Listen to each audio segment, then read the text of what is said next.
For a long time, it felt like a bad dream. But in this case, it wasn't a dream, it was my reality. You're a liar. I'm not a murderer. Really? Absolutely, positively not a murderer. I know how close I came to evil because I slept with him every night. This is the look he would have before he would hit me. That look is something we came to fear. I had no idea that he could be capable of doing something like that.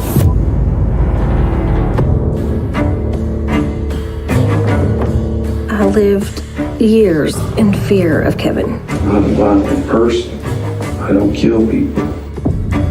He told me how easy it would be for him to kill me at any moment. Why do you think somebody would do something like this? I don't know. It would take a sick individual. Now, what do you think should happen to him? I think they should get the death penalty. Truthfully, I wish he was dead. I hate him. And I wish I could kill him.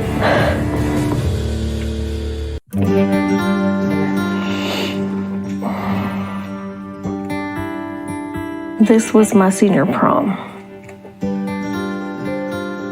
When I look at this picture, I remember that it was good in the beginning.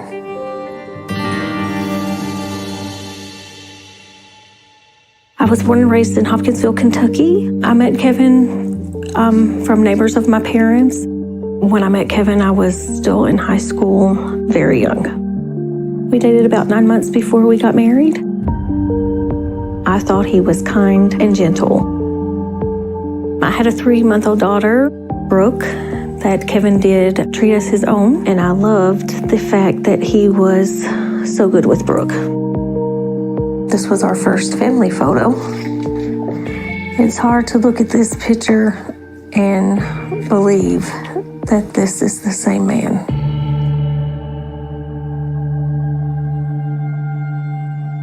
We talked about having a larger family and children together. A year and a half into our marriage, we had our first child together, and several years later, we had our second child. Had high hopes of having a good marriage. I like to think that Kevin was happy in this picture. And I was very much in love with Kevin, and I sure didn't see in him what he turned out to be.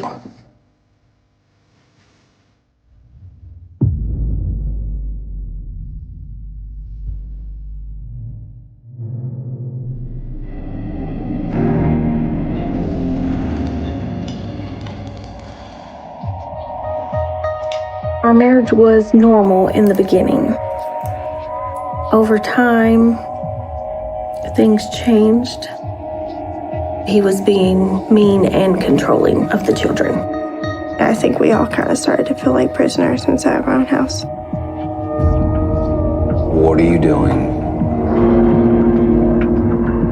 One night, Brooke wasn't holding the spoon the way that Kevin thought that she should hold her spoon. Brooke, honey, you know the right way to hold it. No, stop. She knows how to do it right. Don't you, Brooke? I never held it the correct way, so I usually got hit pretty hard. No! Do it again. The right way! No matter how hard I tried, I just feel like I never could fully hold it right, even when he would hit me. No! Again! But you weren't allowed to cry, or I just made it worse. I've had it! You are gonna sit there until you finish your food the right way!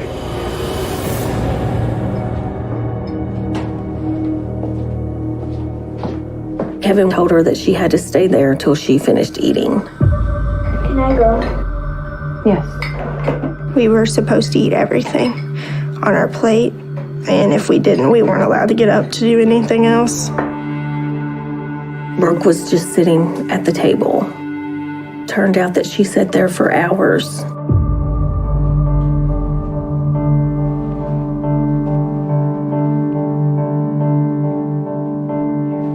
We both knew that if Kevin found out she didn't finish her dinner, she would get a spanking. And so I waited until Kevin had gone to take a shower, and I threw Brooke's dinner in the trash, and I made sure to cover it so he wouldn't see it in there.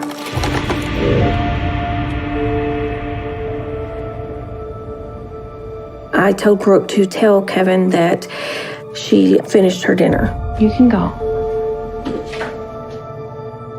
I did my best to have things go smoothly so that Kevin wouldn't have a reason to get angry.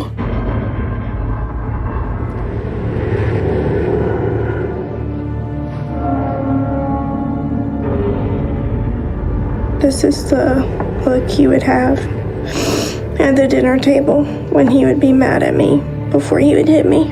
That look is something we came to fear.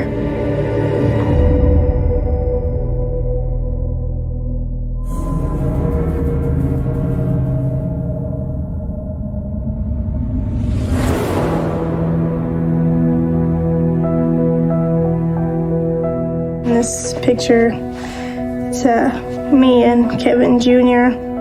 on my dad's back. We look happy, like we're having fun. I feel like this was a time when the games were still fun and that we all seemed to enjoy them. Soon the games would turn differently. They wouldn't be fun anymore.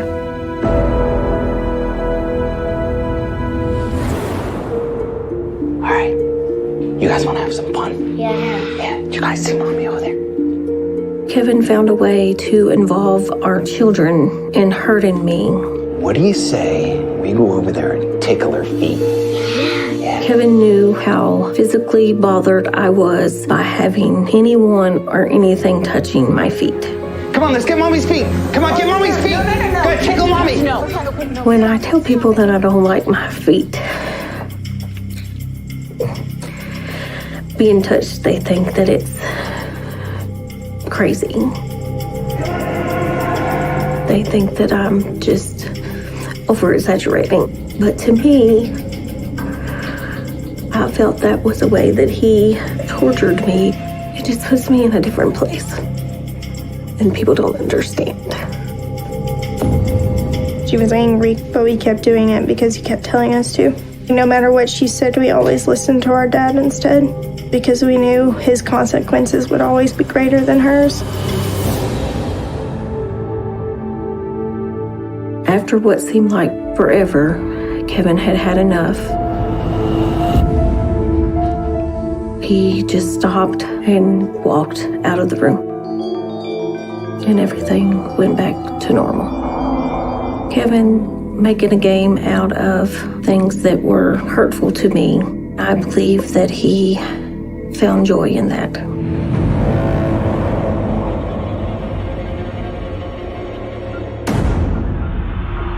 We had got back from school, and my dad came home. Brooke, where is your mother? She's upstairs sleeping. We told him that she was taking a nap. He seemed angry already, and he just kind of went angrily to the bedroom.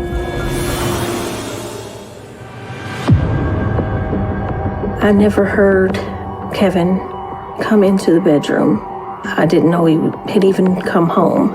And the next thing that I know, Kevin came around the side of the bed and grabbed me by my hair and started pulling me out of the bedroom. I didn't know why he was agitated. I'm just in shock, and he pushed me really hard, and I hit my head onto the wall. And I remember crying, and he said, "I will give you something to cry about."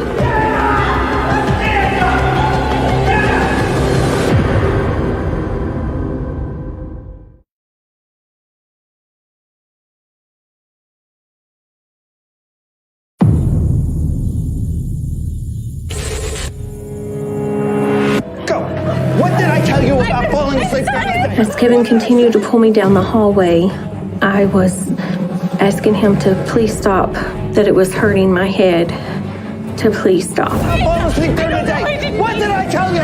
What did I say? Me and Kevin Jr. were so scared. We watched him as he grabbed her and started pulling her outside, and she was fighting him. Get out! Get out of my house! Get out! Get out! He would just look at you with just evil. Is all you could see in his eyes. What did I tell you about sleeping during the day? What did I tell you? I didn't know why he was agitated. I just wanted to make him happy and not be angry. So I just apologized. I made a mistake. I'm sorry. I'm sorry. You're damn right you made a mistake. With the neighbors being so close, I knew I was safe being outside. I won't do it again. Kevin did care about what other people thought. Never again. I'm sorry, I didn't. He kind of calmed down. That was the first time I'd ever seen him lay a hand on my mom. I felt really confused. Like, did I just see that? Or was I imagining that actually happened? Like, I didn't understand why she wasn't angry with him for the way he treated her. She just seemed like everything was fine.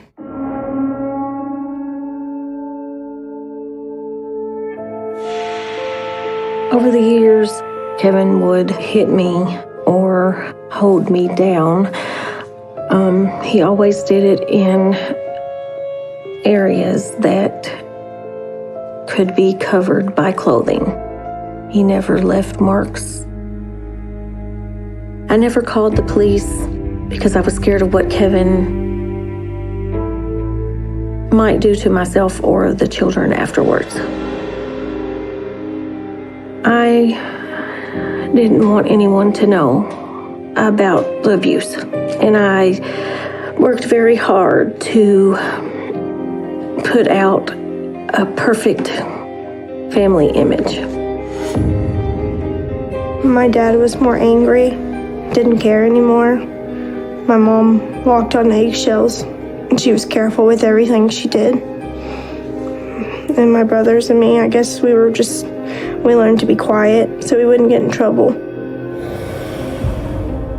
I stayed focused on my plan to graduate college, get a job so that I could leave Kevin. I was very good at pretending that we had a very happy life.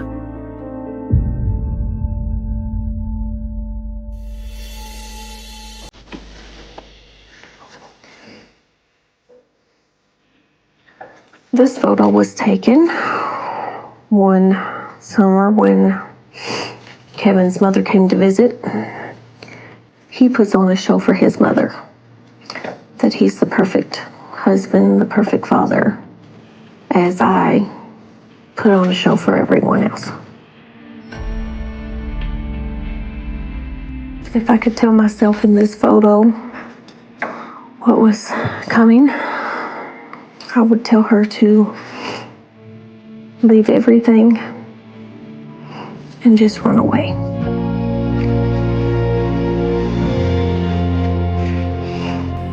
Take the children and run away.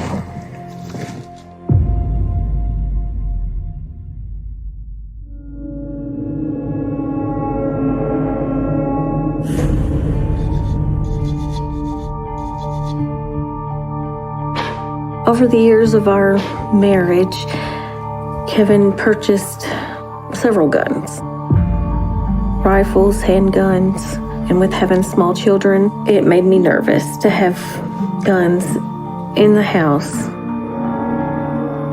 He always did say that was just in case someone broke into the house.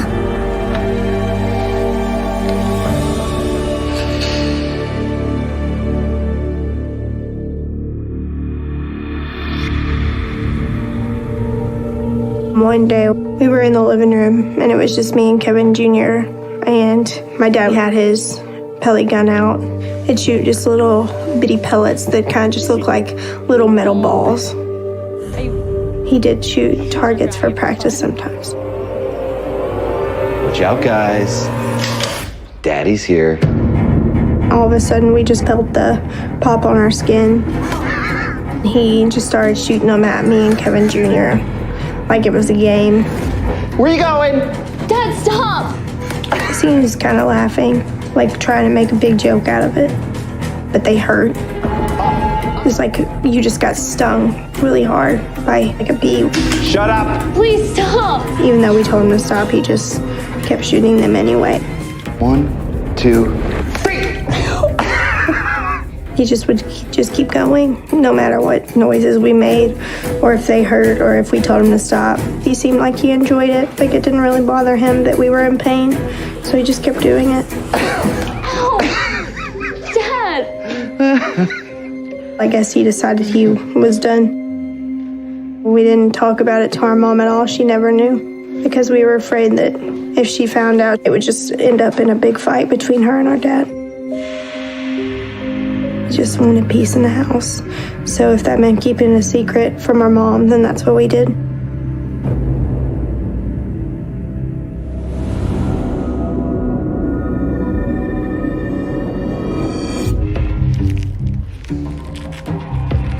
Every Halloween, I bought Kevin his favorite candy. And this Halloween, I ate some of it.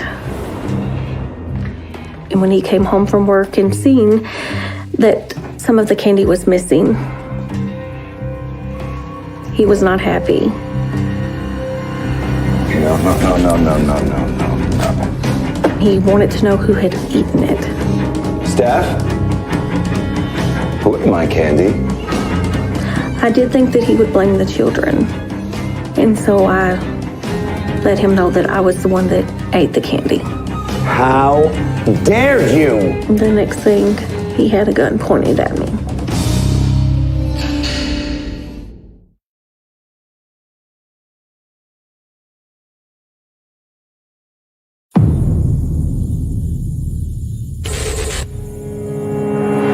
Who ate my candy? I had a couple pieces. Sorry, I can go get some more. I did walk away when he got angry. The next thing, he had a gun pointed at me. Kevin, what are you doing? How dare you? He told me how easy it would be for him to kill me at any moment. I can blow your brains out right now. You will never touch my things again. I started crying and was begging him over and over not to hurt me, that I wouldn't do it again. And eventually he put the gun down and left the room.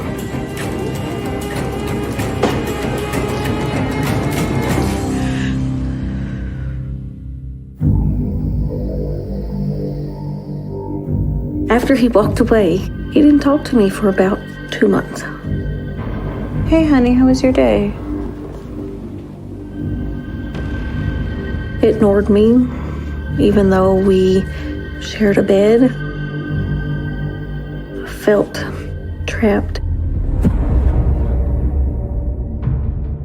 After years of Kevin telling me I'm stupid, I'm dumb, could never live a life without him, over and over, you do start believing those things. And I just wanted to work everything out. But instead of it all getting better, it just gradually got worse.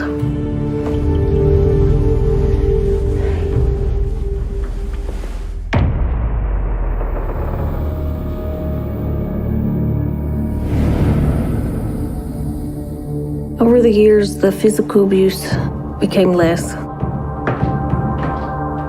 But I noticed that Kevin was sleeping less, and I noticed that he was going up to his man cave instead of sleeping. Hey, honey. It was a room that was upstairs above the garage, and Kevin spent more and more time alone upstairs.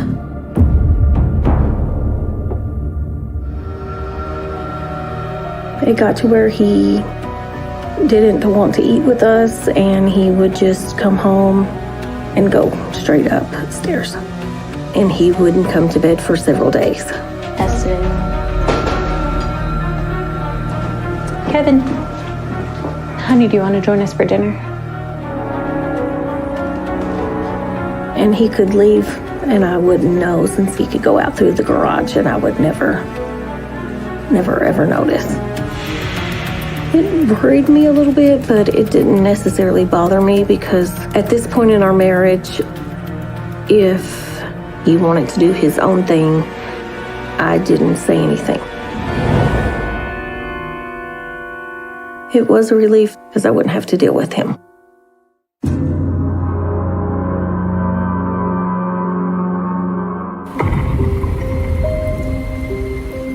One night, when it was storming, I woke up and Kevin was not in bed. Kevin? So I got up and went looking for him. I was just kind of looking around the house, and he was in Brooke's bed.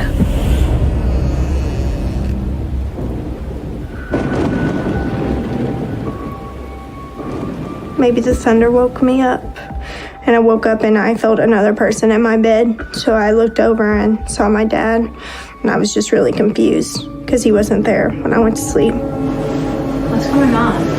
I don't know, I just woke up. He was laying beside me. He was under the covers with me. I did think it was strange because he'd never been in my room before, and I'd never woken up to him in my bed. Kevin, it's time to go to bed. No, my bed. No, our bed, not Brooke's bed. Come on. My mom asked me why he was there, but I didn't know, so I told her I didn't know why he was there. And she just seemed kind of confused and kind of angry. And then she kind of woke him up and got him out of my bed.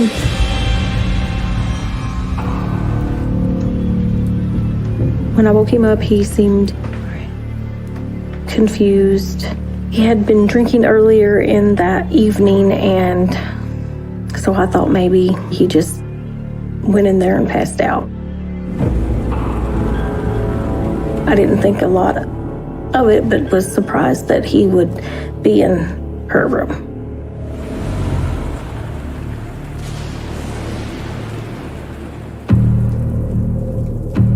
After that night, I became really terrified of thunder. And it just seemed odd to me because I'd never been afraid of it before. Anytime there was a thunderstorm, I usually would just ball up in a ball and start crying, and I would hide under my covers in fear. It just kind of makes me feel frightened that anything could have happened. What he would do in the future kind of makes me think that maybe something happened that night, and maybe I just closed it off so I wouldn't think about it.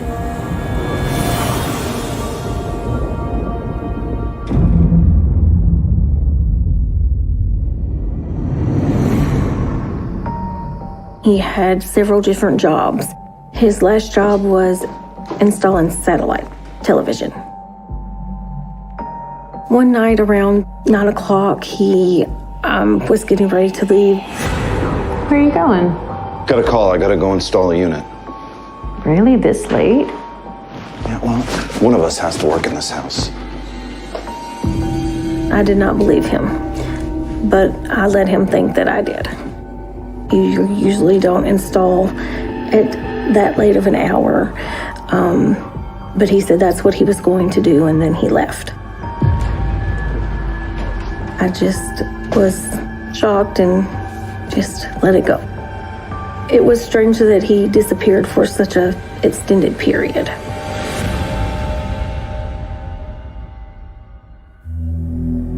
I thought Kevin was spending so much time alone because he was having an affair. But I still do not know what he was doing during those hours. This is a look that Kevin had sometimes, and when I seen this look, I thought he looked detached and that he wanted to be somewhere else.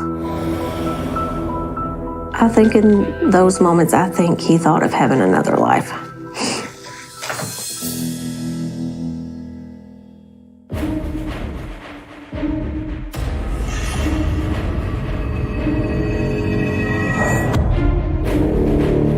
We come home one evening and there was blood. A large amount of blood in the living room.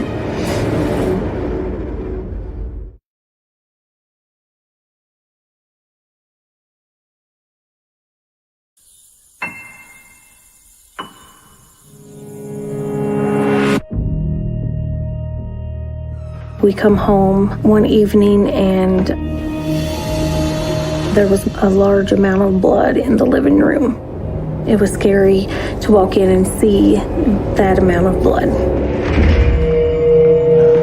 He was sitting in the chair trying to get his hand to stop bleeding. Honey, what happened? I got my hand open. I asked Kevin what had happened, and he said he had cut his hand working on the truck. I thought it was strange that he would not have called me to tell me that he needed to go to the emergency room. Okay. All right, just... I told him that we needed to go to the emergency room. Hi, I'm Dr. Stevens. After we got checked in, the doctor come in the room and was looking at his hand. That's a nasty one there. He questioned what happened. Kevin told him that he had cut it working on a truck. Your truck? Really? And the doctor questioned that because the cut was clean. What he said was a clean cut, that I assumed meant that it wasn't dirty. Just 1 second, all right? Right.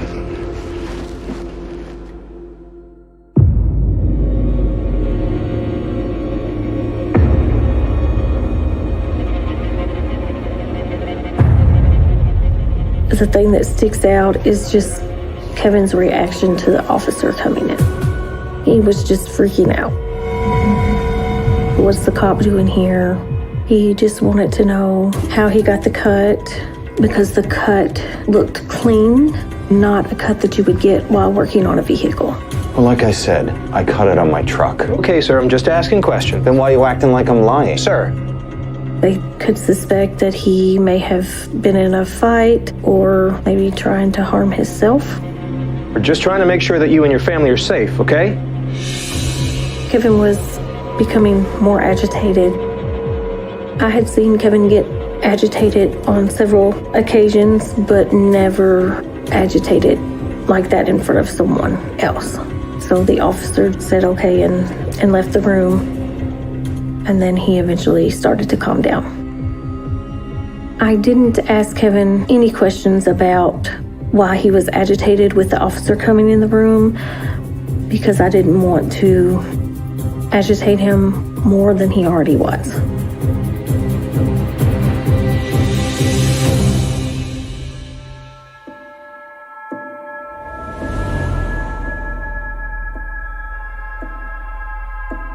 Three dead after fire.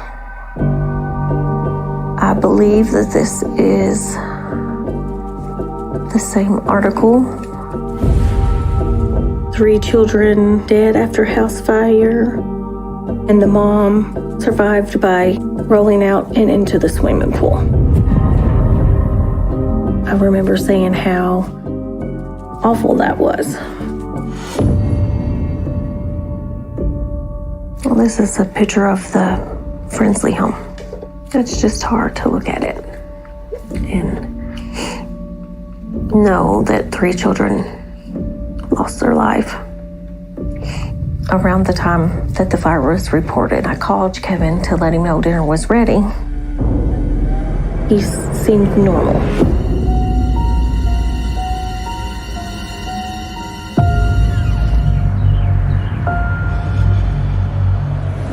When he came home from work that afternoon is when he told me that he had been pulled over. I asked why, and then he went on to tell me that it had to do with the house fire. Wait, pulled over, why? The officers were looking for someone from the satellite company because the person was supposedly in their work vehicle. He did have a company van that he used 5 days a week. I mean, they pulled over Billy, Vince, Dean, a whole bunch of us from work. Is it serious? But a lot of his co-workers were pulled over that day because they were looking for a specific employee. He just didn't say that it was anything strange. They just asked him some questions and sent him on his way. I never thought for a minute that he would have been involved.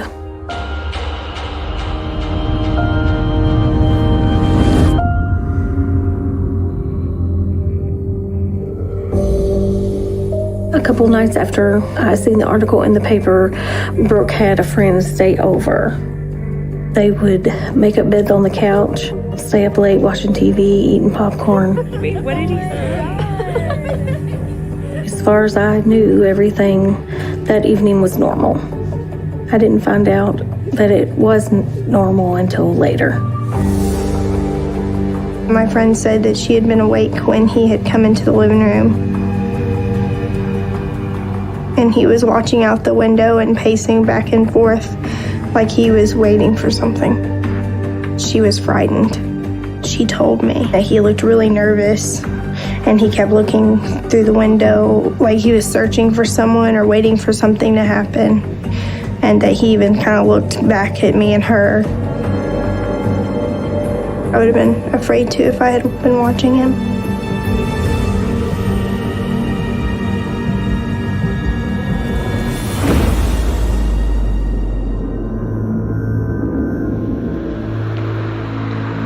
So the next day, we woke up and we got ready to go to our neighbor's house because my mom was going to go do something with my little brother Aiden.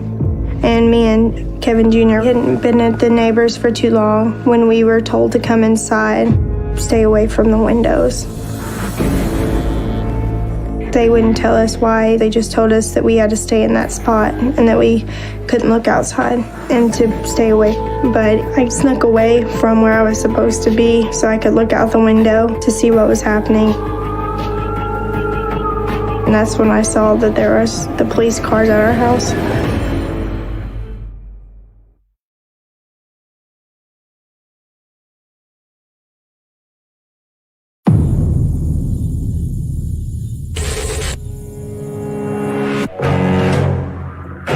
When I got back to Hopkinsville, I went straight to the neighbor's house to check on the children. 2 detectives showed up. Do you know why we're here? No, I have no idea. My husband had been arrested over a house fire. I don't understand. Sorry. I remember my mind was just racing, trying to figure out how he could be involved with the house fire. And they began to calmly tell me that there was more than a house fire, that there were 3 children murdered, their mother was raped, and that he had tied her up, and that the house was then set on fire, and the mom survived by rolling out and into the swimming pool. I remember just having a hard time breathing, and everything was just kind of moving in slow motion.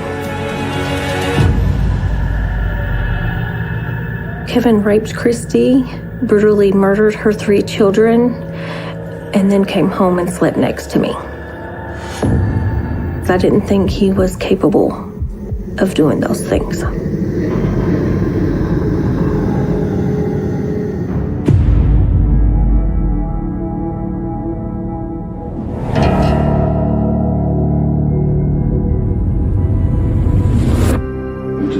deny this to the day I die. I had nothing to do with it. Was it an urge? Did it just overwhelm you to do this? Didn't do it. You just showed up in the driveway and went in there and killed them all randomly? I didn't do anything. You're gonna keep denying this? Absolutely, I'm gonna deny it. I had nothing to do with this.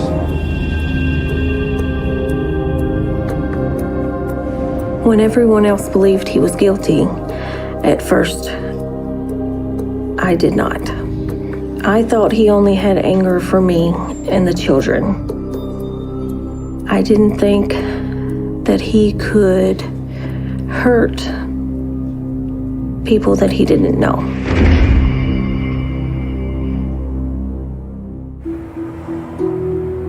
When I went to visit Kevin in jail, I was hoping he could give me some kind of answer to why they believed he committed these crimes. Why did they arrest you? It's nothing. What do you mean it's nothing? They're saying that you killed 3 kids. He gave me no explanation for anything. He told me that I would get my answers when it went to court. What? No. Looking back now, I believe that was his way of telling me he was guilty. But I have no idea why he would choose her and not me. I have no idea why he would choose to murder those children. I think that it is possible that he was taking his anger with us out on another family.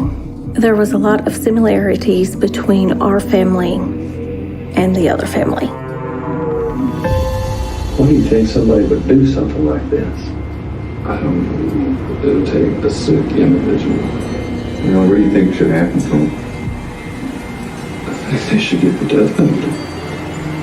I firmly believe it.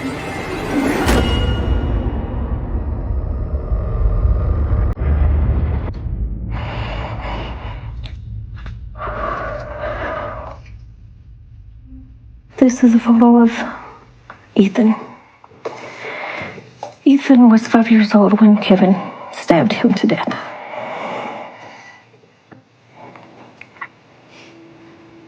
This is a picture of Courtney. She was 14-year-old when Kevin stabbed her to death.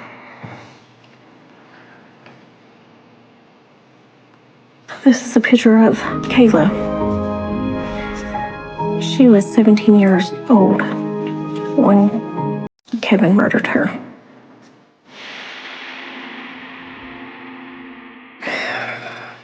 I see the children my dad murdered. I see 3 people who lost their lives before they could live it. I see 3 people who didn't deserve to die. They were happy. And I had no idea that their lives were going to end before they even started.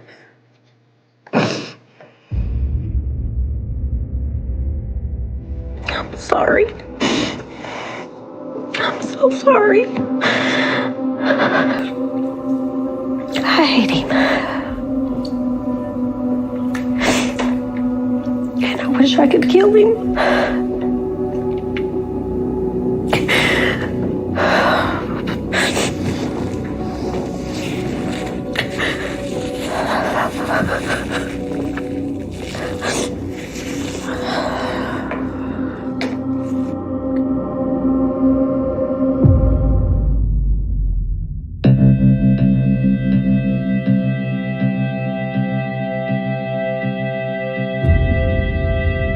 I became more depressed as time went on. I had a lot of friends, but I just kind of closed myself off. I just wanted to sleep or be alone. I contemplated suicide a lot when I was younger.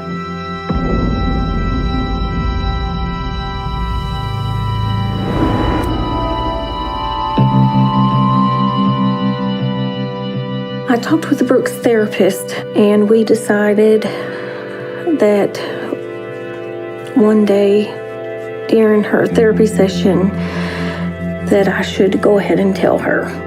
She sat down beside me and she told me that he wasn't my real dad. And I remember being really angry at her. There was some relief, but I was also kind of sad. He's the man that raised me since I was 3 months old. So he's still my dad, even though he isn't. But I didn't have his blood, so I was just kind of happy about that. And then finally, I guess I pulled myself out of it. And I guess we started to heal a little at a time. It took a really long time for me to get better.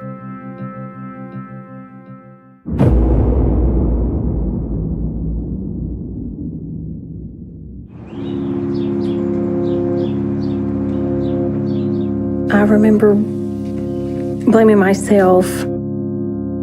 I felt guilty because it was that family and not our family. I honestly believe that if Kevin would not have been arrested on that Saturday morning, that eventually he would have killed the children and myself. I have carried guilt for a long time, and I still do not have the answers, and I know now that I will never get the answers that I'm looking for. But if he is executed... The tide rolls in slow and heavy, as if the ocean itself is trying to swallow back what it once surrendered, and on nights when the wind drags across the empty shoreline of Clearwater Beach, the locals still say they hear it, an echo, a breath, a single terrified gasp carried on the salt air. It's the kind of sound that sinks into the bones of a place, the kind that outlives the people who first heard it. And it was on a night exactly like that in the summer of 2003 when a girl vanished into the dark without leaving a single footprint behind. No struggle, no scream, no trail, just silence. A silence so complete it felt unnatural, like the world itself had paused to witness something it would never be able to explain. Some call it a disappearance, others call it a mystery. But the detectives who caught the case called it something else. A cold case in the making, an unsolved nightmare quietly building its legend under the Florida moon. Her name was Alyssa Hartley, a 19-year-old college freshman with sun-bleached hair, a camera always hanging from her neck, and the kind of laugh people remember years after they've forgotten her face. She had spent that night photographing the beach after closing hours, chasing long exposure shots of the boardwalk lights stretching into the darkness. She told friends she wanted to capture the way Florida feels when it sleeps, but no one expected Florida to take her with it. The police found her backpack wedged between the dunes, the zipper half-open grains of sand still clinging to the fabric like they were trying to cling to her too. Her camera was there. Her shoes were there. Her keys were buried in the sand as if she had dropped them mid-movement. But Alyssa herself, gone. Not a drop of blood. Not a strand of hair. Not even a smudge of disturbed sand around the area where investigators believed she last stood. It was as if she had simply dissolved into the warm night air. The community reacted with a mix of terror and denial. Clearwater Beach was supposed to be safe, predictable, a place where the ocean's biggest threat was a strong riptide, not something lurking in the shadows. People locked their doors. Parents kept their teenagers inside. Local newspapers printed headline after headline, each more desperate than the last. Mysterious beach. Vanishing stuns. Town. Cold case fears grow, no leads, no suspects, no answers. Tourists continued to come, but they didn't stay out late anymore, not after the sun dipped below the horizon, and the sky turned black and heavy. The beach patrol doubled its shifts, walking the sand with flashlights that illuminated nothing but seaweed and emptiness. Detectives combed through every detail they could scrape from the scene, but the case developed a strange pulse early on. Witnesses contradicted each other, timelines shifted. A couple claimed they saw Alyssa walking toward the pier minutes before she vanished, but a fisherman swore he saw no one on the shoreline except himself. Another witness claimed she heard a girl's voice shouting, "Wait from the dunes," but no one else reported hearing anything. Every lead dissolved before investigators could grip it. Every tip led nowhere. The case hit a dead wall faster than anyone expected, and the longer it lingered without answers, the more the town's fear began to ferment into suspicion. Rumors surfaced about a stalker, a jealous ex-boyfriend, a drifter who had been sleeping under the pier. Rumors were easy. Proof was harder. Detective Marianne Keller, one of the first officers on the scene, was convinced something was wrong on a deeper level. She had been with the Clearwater Police Department for almost a decade, long enough to know when a disappearance didn't behave like a disappearance. She described the scene as too perfect, too untouched, too controlled. People don't vanish like that, she would later say, not without help, but with nothing to hold on to, nothing to analyze, nothing to trace her instincts became just another note in a growing pile of unsolved speculation. Weeks passed, then months, eventually years. The case was archived under what the department labeled a cold investigation, awaiting new evidence, a phrase that sounded official but felt like a quiet admission of defeat. Families move on, communities adapt, beaches forget, but detectives don't. Keller kept the case file on the corner of her desk long after the department stopped allocating time to it. She reread the same statements until she memorized them. She walked the shoreline on her days off studying the dunes, like they were pages in an unfinished book. Sometimes she brought Alyssa's photos with her, the last images she ever took. Long exposure shots of dim boardwalk lights stretching toward the ocean like strands of unresolved truth. Keller believed the camera might have seen something that Alyssa didn't, something buried in the blurred lights and shadows. But without the technology to enhance the images, the photos remained nothing more than haunting reminders of the girl who vanished behind the lens. The years that followed turned the case into local folklore. Teenagers dared each other to walk the beach at night. Storytellers, YouTubers, self-proclaimed psychics all claimed to know what really happened. Some said she drowned. Others said she was kidnapped. A few whispered about something darker, something not human. But beneath the layers of rumors and ghost stories, the real truth remained buried just as deep as the footprints she never left behind. The case's name faded from national headlines. Only Clearwater Beach remembered her the way small towns remember tragedies they can't explain. And then, as all haunting stories eventually do, the silence broke. It started as a whisper, a message left on a tip line more than a decade later, a male voice trembling, hesitant, swallowing every word like it burned his throat. He didn't say his name. He didn't say why he was calling. He said only one thing. I know what happened to the girl on the beach. The line clicked dead before the operator could respond. At first, it was dismissed as another prank, another local trying to stir up old ghosts. But Detective Keller wasn't convinced. She had waited too long for movement to ignore even a whisper of possibility. She had the audio enhanced. The voice was real. The fear in it was real, and buried beneath that fear, something else guilt. A month later, another message. Then another. Each one more frantic. Each one hinting at something darker, something deliberate, something planned, something that should never have remained hidden. The voice refused to identify himself, but patterns emerged. The caller knew the location too well. Knew the layout of the dunes. Knew details never released to the public. Knew the exact angle where the backpack had been found. Knew that Alyssa had taken long exposure photos that night, something only the detectives and the family had been told. And then one night, the whisper finally broke open. Through the static of a stormy evening, the voice cracked into confession. Not a statement. Not an explanation. A confession. A sentence that would shatter the quiet Florida town all over again. I didn't mean to do it. I didn't mean for her to stop breathing. Detective Keller froze as she replayed the recording. The tone wasn't arrogant or cold. It was panicked, remorseful spiraling. She could hear tears in his voice, ragged breaths between every word. Yet, despite his unraveling, he provided no name, no motive, no reason. Just fragments of a night he had buried for over a decade. She saw me. I wasn't supposed to be there. She ran. I grabbed her. She fell. I panicked. The details poured out like a dam breaking, but none were enough to identify him. No names, no landmarks, only emotion, raw, breaking desperate. But he said one thing Keller couldn't ignore. I left something behind. I shouldn't have, but I did. And for the first time in 11 years, the cold case began to thaw.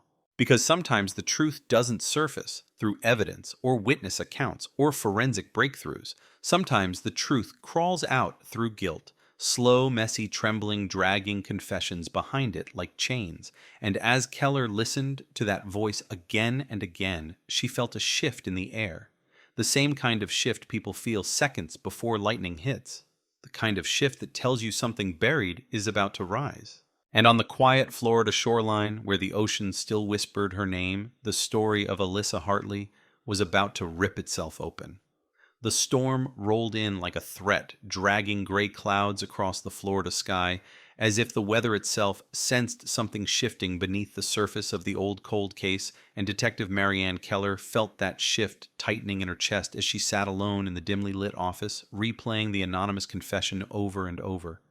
Every tremor in the man's voice, every breath that faltered, every fragmented admission hit her like a jolt, pulling her back to the shoreline, where she once knelt beside a half-buried backpack and realized the sand around it was too perfect, too precise, too untouched. It had been 11 years since that night, 11 years since she'd watched the tide erase the last trace of a girl who should have walked home safely. 11 years of dead ends, false leads, and fading hope.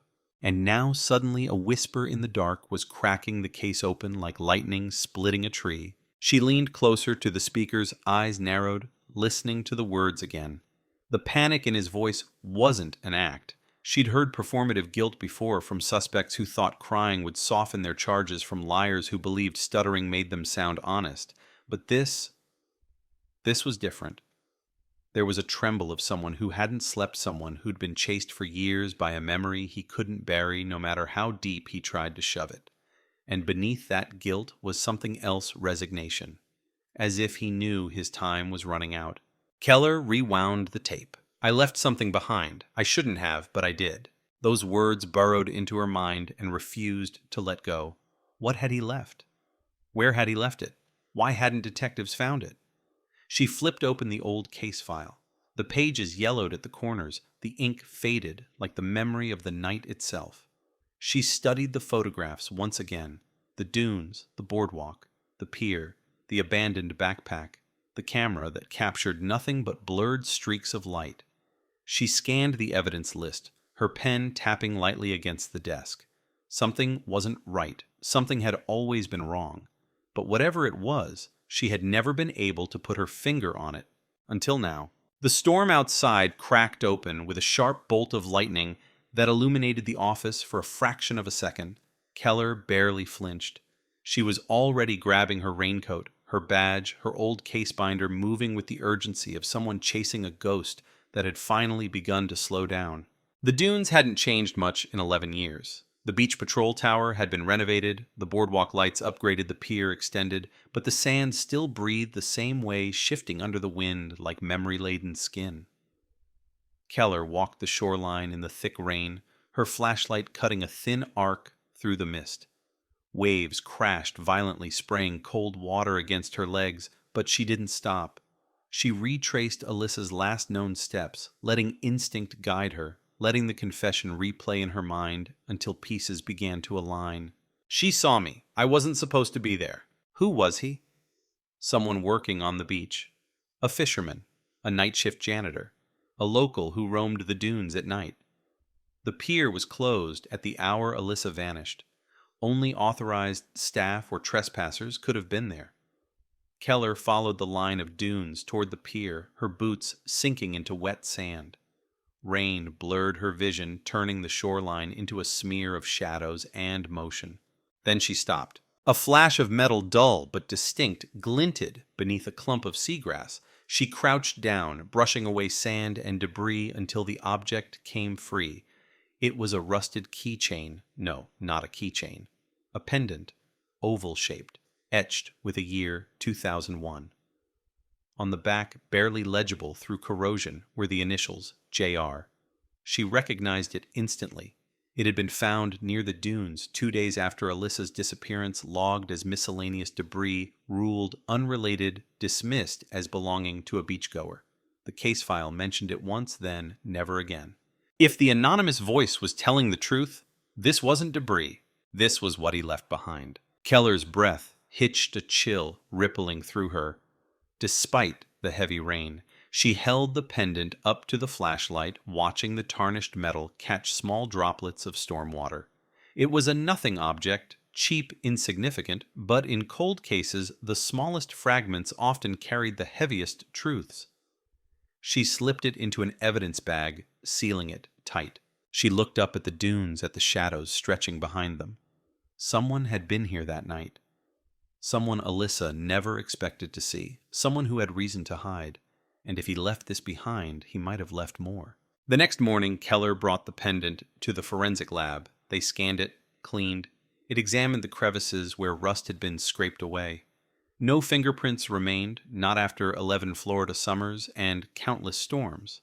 But one detail caught the analyst's eye, a faint, irregular scratch near the edge of the pendant, as if it had been jammed forcibly against something hard, something sharp, something that might have happened during a struggle. The analyst turned to Keller with a tense expression. It's old.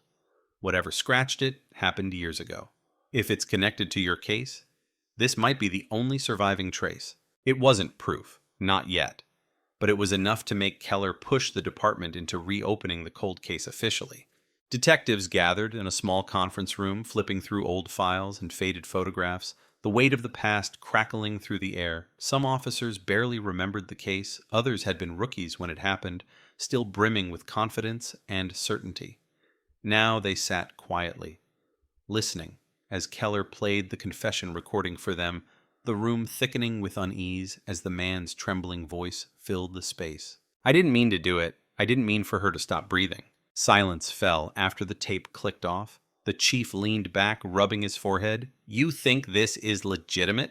Keller nodded. He knows details we never released. He knows the layout of the dunes. He knows her camera settings. He knows too much to be a prank caller. She slid the pendant across the table, and I think this belonged to him. The room shifted. Doubt loosened its grip, replaced by a pulse of renewed urgency. They combed through old employee rosters, security logs, repair workers, pier maintenance crews, night shift janitors, fishermen with permits, even local trespassers cited for wandering the beach after hours. Dozens of names surfaced. Dozens of possibilities.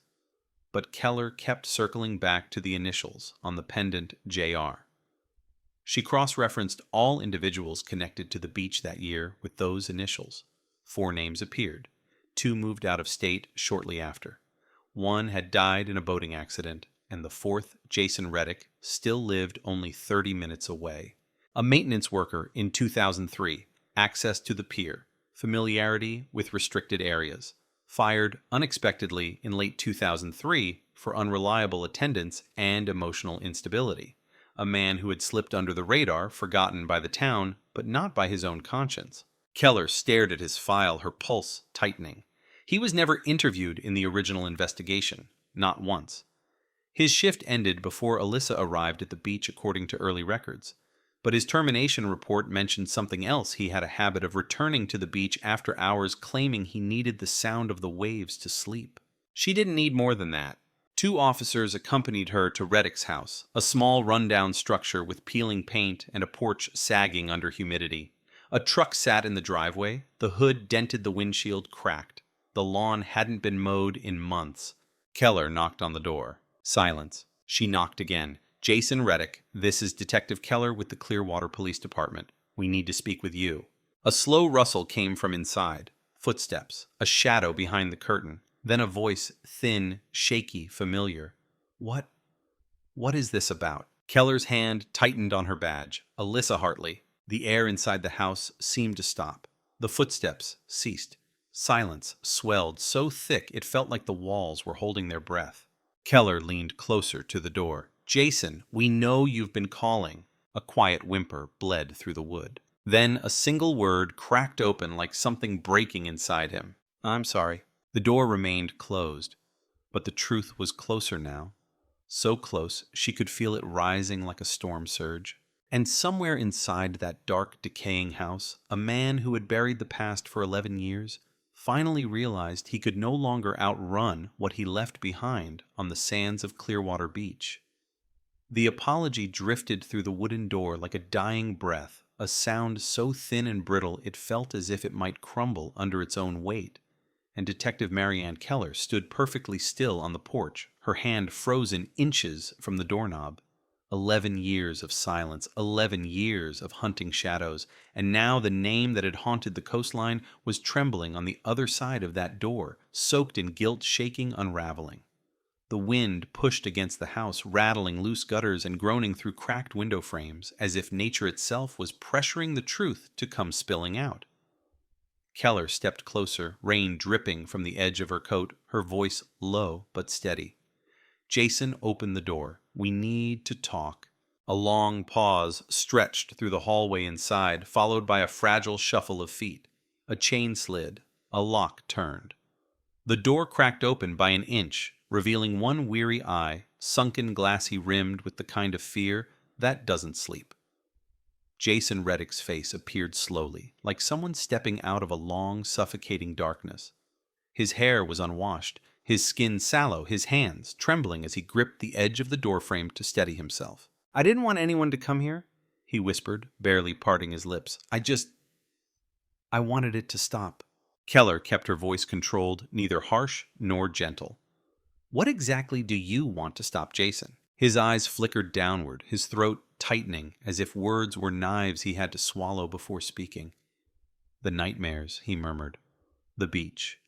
The way she looked at me before he clutched his head fingers, digging into his scalp. I can still hear her." The two officers behind Keller exchanged tense glances, hands resting near their belts, but she didn't move. She felt the moment teetering too much force, and he would shut down too much empathy, and he would collapse. She had to hold the balance like a rope walker above an abyss. "Jason," she said quietly, "we need to understand what happened. You called us because you want this to end. Let us help you." Rain slithered across the porch roof in thin, uneven lines. The air smelled of wet dirt and mildew. Jason hesitated, his breath hitching in his throat. Then slowly he opened the door wider. The interior of the house was suffocating. The smell of stale cigarettes, old food containers, and damp carpets clawed at the air. Clothes and blankets were piled in disordered mounds. Newspapers were stacked in corners. A single lamp flickered in the living room, painting the walls in a sickly yellow glow. Jason moved like a man whose body had aged faster than his years' shoulders, hunched arms tight against his sides. He gestured toward the couch. "I didn't clean up," he muttered. "I wasn't expecting anyone." Keller didn't sit. Neither did the officers. Jason lowered himself into a chair, his fingers twitching against his knees as if his body was trying to outrun his own mind. "You know why we're here," Keller said. "I need you to tell me what happened on Clearwater Beach in 2003. Jason's eyes snapped up wide, terrified like someone hearing a ghost call their name. He swallowed. "Twice." His voice came out fractured. "I didn't go there to hurt anyone." "Why were you there?" Keller pressed. He rubbed his palms against his jeans, leaving streaks of sweat. "I couldn't sleep that night. The ocean calms me, always has. I had permission sometimes from my shift supervisor. After late maintenance, I'd stay. They let me. Said as long as I didn't cause trouble, it was fine. But I didn't tell anyone I was going back that night." "What time did you arrive?" "Between 11 and midnight," he murmured. "I parked behind the maintenance shed so no one would see. I walked the beach, same as always." And Alyssa Keller asked, "Did you know she was there?" "No." He shook his head violently. "No. I didn't know anyone else was out there. It was dark. So dark, I almost didn't even see her at first." Keller's jaw tightened. "Tell me how you saw her." "She was near the dunes," he said, breath shaky. "Her camera had a long shutter sound that click and hold. That's what made me look. I thought maybe it was security or someone checking the pier. I panicked. I wasn't supposed to be there. If they caught me..." He clenched his fists. "I didn't want to get fired." "So you approached her?" Another violent shakes of the head. "No. I walked toward the dunes to hide. I didn't mean to get close to her, but she turned and the camera flashed for a second. She saw me, like she recognized me from somewhere. She froze and stepped back, and I tried to explain, tried to say I wasn't doing anything wrong, that I'd leave." Keller felt a cold heaviness settle in her chest. "But she didn't believe you." "No." His hands trembled. She looked scared, really scared. She started backing away fast, like she thought I was going to jump at her. I told her to stop. I didn't want her to scream. If someone heard, if they came, I'd lose my job. They already thought I was unstable. They said one more screw up, and I was done." "So what did you do?" Jason closed his eyes, and a quiet sob escaped him. "I grabbed her wrist." Keller remained still. She pulled back, he continued, voice shaking harder now. "We both slipped. There was sand everywhere. She hit her head on one of those dried roots in the dunes. Not hard, I thought. Not enough to... His breath hitched, unraveling into a choking sound. She stopped moving. Her eyes were open, but she wasn't breathing right. I didn't know what to do. The room felt smaller, the air heavier. "You didn't call for help?" Keller asked. "I was terrified," he whispered. "I thought they'd blame me. They always blamed me. I tried shaking her. I tried turning her on her side. I tried everything I knew, but her breathing got weaker. Then it stopped." The two officers behind Keller shifted their stances, emotion flickering across their faces, anger, disbelief, pity, all tangled together. "What did you do?" After Keller's voice was a blade, neutral, steady, cutting through the fog of his guilt. "I dragged her toward the dunes," Jason said. "I thought maybe someone would find her. Maybe they'd think she tripped alone. I wasn't thinking straight. I was panicking. My hands were shaking so badly I dropped my pendant. I didn't even notice until the next day." Keller leaned slightly forward. "Why didn't you turn yourself in after realizing what happened?" Jason let out a trembling exhale. "Because I couldn't live with the idea of being called a killer. I couldn't face it. I thought maybe if I stayed quiet, if I tried to forget, it would fade. But it didn't." He shook his head, slower this time. "No, it never stopped. Every night I saw her. Every night I heard her hit the ground. Every night she called my name, even though she never knew it. The guilt, it rotted me from the inside." His voice cracked. "I didn't want to do those calls, but I couldn't hold it anymore." Keller stared at him, her pulse steady but heavy. "Jason, do you understand what you're confessing to?" He nodded, tears streaking down his cheeks. "I never meant to hurt her. I swear on everything I have left." The house fell into silence, the kind of silence that vibrates with the weight of irreversible truth. Keller finally spoke, her voice low, grave. "Jason Reddick, you're under arrest." The officers moved forward, guiding him to his feet. He didn't resist. He lifted his wrists without being asked, as if he'd been preparing for this moment for years. As they led him outside, the rain had stopped. The air was still, the sky breaking into pale morning light. Jason blinked up at it, squinting through tears, whispering something to himself that Keller barely caught. It's over. It's finally over. But standing on that porch, the truth gnawing at her spine, Keller felt a darker whisper rise inside her. Something didn't feel over at all. Something in his story, the timing, the angles, the details, wasn't aligning. And on the shoreline, where Alyssa Hartley vanished, Keller could feel it. The real storm hadn't even begun. The morning light broke over clear water like a blade, sharp and cold, slicing across the damp streets as news of the arrest whispered through the town faster than the tide could pull back from the shore. Sirens faded. Neighbors peeked through curtains. A dog barked somewhere down the block, startled by the sudden flood of police activity. And in the back of a patrol car, Jason Reddick sat with his head bowed, wrists cuffed, eyes fixed on a point only he could see, a point that lived somewhere between the past he couldn't escape and the future he no longer feared.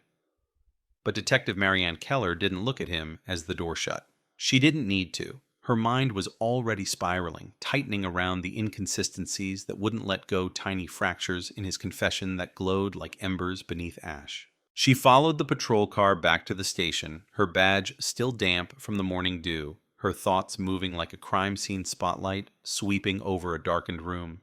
Jason had confessed, yes. His story had bled guilt and fear, but guilt didn't guarantee truth. Fear didn't guarantee accuracy. And something in his recounting had felt twisted, bent out of shape, as if he'd practiced it for years until he believed every warped detail. Inside the precinct, officers moved with rehearsed urgency, phones ringing, printers, humming, voices rising and falling beneath fluorescent lights that buzzed with a soft electrical irritation. Keller walked straight into the interrogation room, its walls pale and bare except for the camera blinking silently in the corner like an unblinking witness. Jason sat in the metal chair, hands cuffed to the table, the chains clinking softly each time his fingers twitched. His eyes were red-rimmed, his breathing thin. Keller didn't sit. She stood across from him, the pendant she recovered from the dunes sealed inside a clear evidence bag on the table between them. It glinted faintly, a relic from a night that refused to stay buried. Jason, she said, her voice steady, I need to go over your statement again. He winced, wiping at his nose. I already told you everything. I think you told me everything you believe, Keller said quietly. Not everything that's true. His head snapped up, fear flashing across his expression. Why would I lie? I called you, I confessed. I'm trying to make this right. Keller leaned forward, her eyes sharp. Then help me understand the parts that don't make sense. Jason swallowed hard. Sweat beaded on his forehead. You said you grabbed her wrist, Keller continued. You said she fell against a root. But the ground that night, according to weather archives, was wet. The dune sand was soft, soft enough to break impact, soft enough to prevent injuries severe enough to stop someone's breathing. Jason blinked rapidly. I don't know. It happened fast. You also said she stopped breathing within minutes, Keller pressed. But the autopsy, though inconclusive, found no internal trauma, nothing that matched a fall like the one you described. Jason's shoulders tensed. I don't remember everything exactly. It's been 11 years. And you said you dragged her toward the dunes to hide her, Keller added. But we found no drag marks, not even shallow ones. Jason's breath trembled. The tide hadn't risen yet, she cut in, not until hours after she disappeared. Jason's hands tightened around the chain metal digging into his wrists. What are you saying? Keller stared at him, her voice lowering into something colder. I'm saying that your story feels rehearsed, memorized, as if you've told it to yourself 1,000 times. Jason froze. And I'm saying, she continued, that I think you're confessing to something you didn't fully do. He shook his head violently. No, I was there. She fell. Keller interrupted softly. Jason, what if you didn't cause her death? What if something else happened after you left her there? The room fell into a suffocating silence. Jason's jaw quivered. His breathing accelerated. He shook his head again, but this time slower, more frantic. No, don't say that. Don't make this worse. Keller folded her arms, then explained this. She pressed a button on the table, and the door opened. An officer entered, placing a folder in front of her. Keller opened it, sliding photographs across the table, recent ones, fresh ones. Alyssa's camera, recovered, cleaned, enhanced. The original investigators had declared the long exposure photos unusable, too blurred, too streaked, too abstract to reveal anything meaningful. But forensic imaging had evolved. Technology had sharpened. And the photos that once looked like smears of light now revealed contours, shadows, faint silhouettes. Not enough for a complete picture, but enough for questions.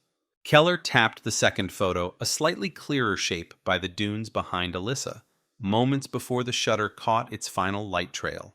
This is you, correct? Jason stared at the blurred silhouette, the broad shoulders, the posture, the angle of the head. It looked like a man. It looked like him. He nodded, slowly, eyes burning. Yes, that's when she saw me. Keller slid another photo forward. That's her dropping the camera. That aligns with your story.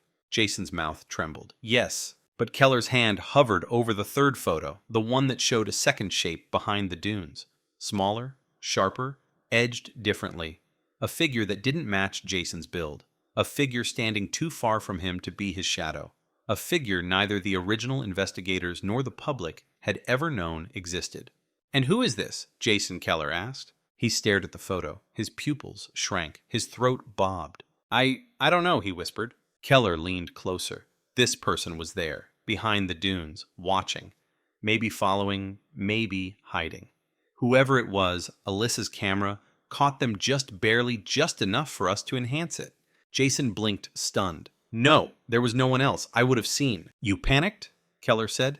You were focused on Alyssa. You weren't looking behind you. Jason's face drained of color. Jason Keller continued, voice tightening. There's a detail in your story you didn't mention. Something I don't think you consciously remembered. Something you said without realizing its weight. She flipped to a page from the call transcripts. You said she looked past me before she ran. Jason's breath caught in his throat. She wasn't looking at you, Keller said softly. Not only you, she was looking at someone else. His fingers twitched violently. And there's more, Keller added, her voice dropping even lower. The footprint analysis from 2003, the original report claimed only one set of unknown prints near the scene. A mistake. There were two. The second set was dismissed as belonging to an officer who hadn't logged his arrival time correctly. but the shoe pattern doesn't match any officer's footwear from that night. Jason whispered, barely audible, "No." Keller's tone sharpened. "Jason, I think you caused an accident, a terrible one, but I also think someone else was there, someone who saw what happened, someone who may have approached Alyssa after you left her struggling, someone who finished what you didn't." Jason's breath broke like glass. "No, no, no, no, no. I didn't leave her alive. I think I don't." His words dissolved, collapsing under their own panic. "Jason," Keller said firmly, "did you check if she was still breathing when you left her?" He shook his head violently. "I thought she wasn't. I thought she—" "Thought," Keller repeated. "You didn't know." Jason buried his face in his cuffed hands, body shaking uncontrollably. "Please stop. Please stop." Keller didn't move, didn't soften. She let the weight of the truth settle between them like a rising tide.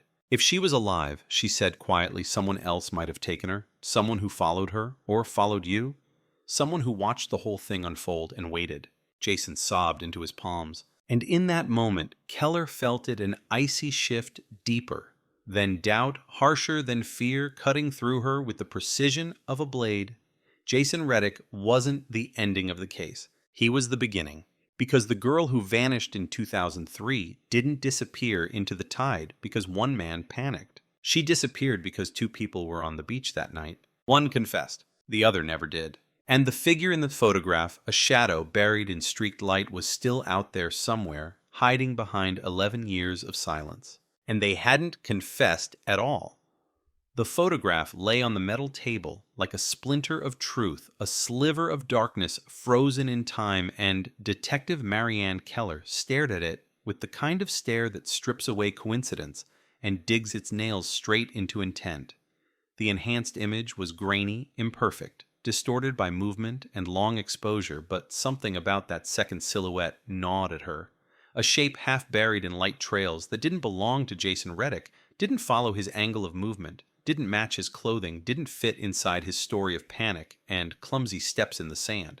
It stood further back, taller by an inch, shoulders narrower, a figure that had no reason to be there. No explanation, no voice, no confession. Jason kept shaking his chains, rattling against the metal table, like teeth chattering in a winter storm. "I swear," he whispered, "I was alone. I didn't see anyone. I didn't hear anything. It was just me and the waves and her." Keller didn't answer. She didn't blink. She simply studied him the way a surgeon studies a living patient before making the first incision, slow, precise, aware of every pulse beneath the surface. "That's impossible," she finally said, "because this person was behind the dunes, watching. And if they were watching you, Jason, they were watching her." Jason shook harder, shrinking into himself like a man folding under gravity. "I didn't mean to hurt her," he whispered, voice cracking like wet wood snapping. "I never meant it." I know Keller said her tone flat, but not unkind. "Your story fits the first half of the night. The accident, the panic, the running. But it doesn't fit the end." She tapped the photo. "This does." His breath hitched. "So what does that mean?" Keller pulled the last page of the old investigation file. The page almost no one paid attention to back then. A summary of incomplete witness statements, vague and contradictory. One in particular jumped out now, with a force strong enough to rewind the past. The night watchman from an apartment facing the dunes. He claimed he saw two shadows moving on the sand. He said one disappeared behind the dunes before police arrived. Investigators dismissed him as mistaken. Poor visibility, they wrote. Probably saw the same figure twice. But now, combined with the photo, combined with Jason's fractured memory, two figures were not a mistake. They were the truth. Keller closed the folder with a soft thud, the sound pulsing like a heartbeat in the silent room. She exhaled slowly, controlled, deliberate, then turned toward the door. "Where are you going?" Jason asked, voice quivering. "To find the person your memory left behind," she said. The one the camera didn't. But as she reached for the handle, Jason's voice cracked through the air like a desperate plea. "Wait." She turned. His face was pale, his eyes wide, his entire body trembling. "There's something else," he said, swallowing hard. "I didn't think it mattered before. I didn't connect it." Keller stepped closer. "What is it, Jason?" His voice dropped to a trembling whisper. "On the night it happened, I heard something. Before Alyssa saw me. Before I panicked. Keller's pulse tightened. What did you hear? A whistle. She froze. A whistle, Jason repeated, nodding rapidly as though saying it faster would make it less terrifying. A short one. Sharp. Like someone calling for a dog or calling for someone. A cold ripple threaded its way down Keller's spine.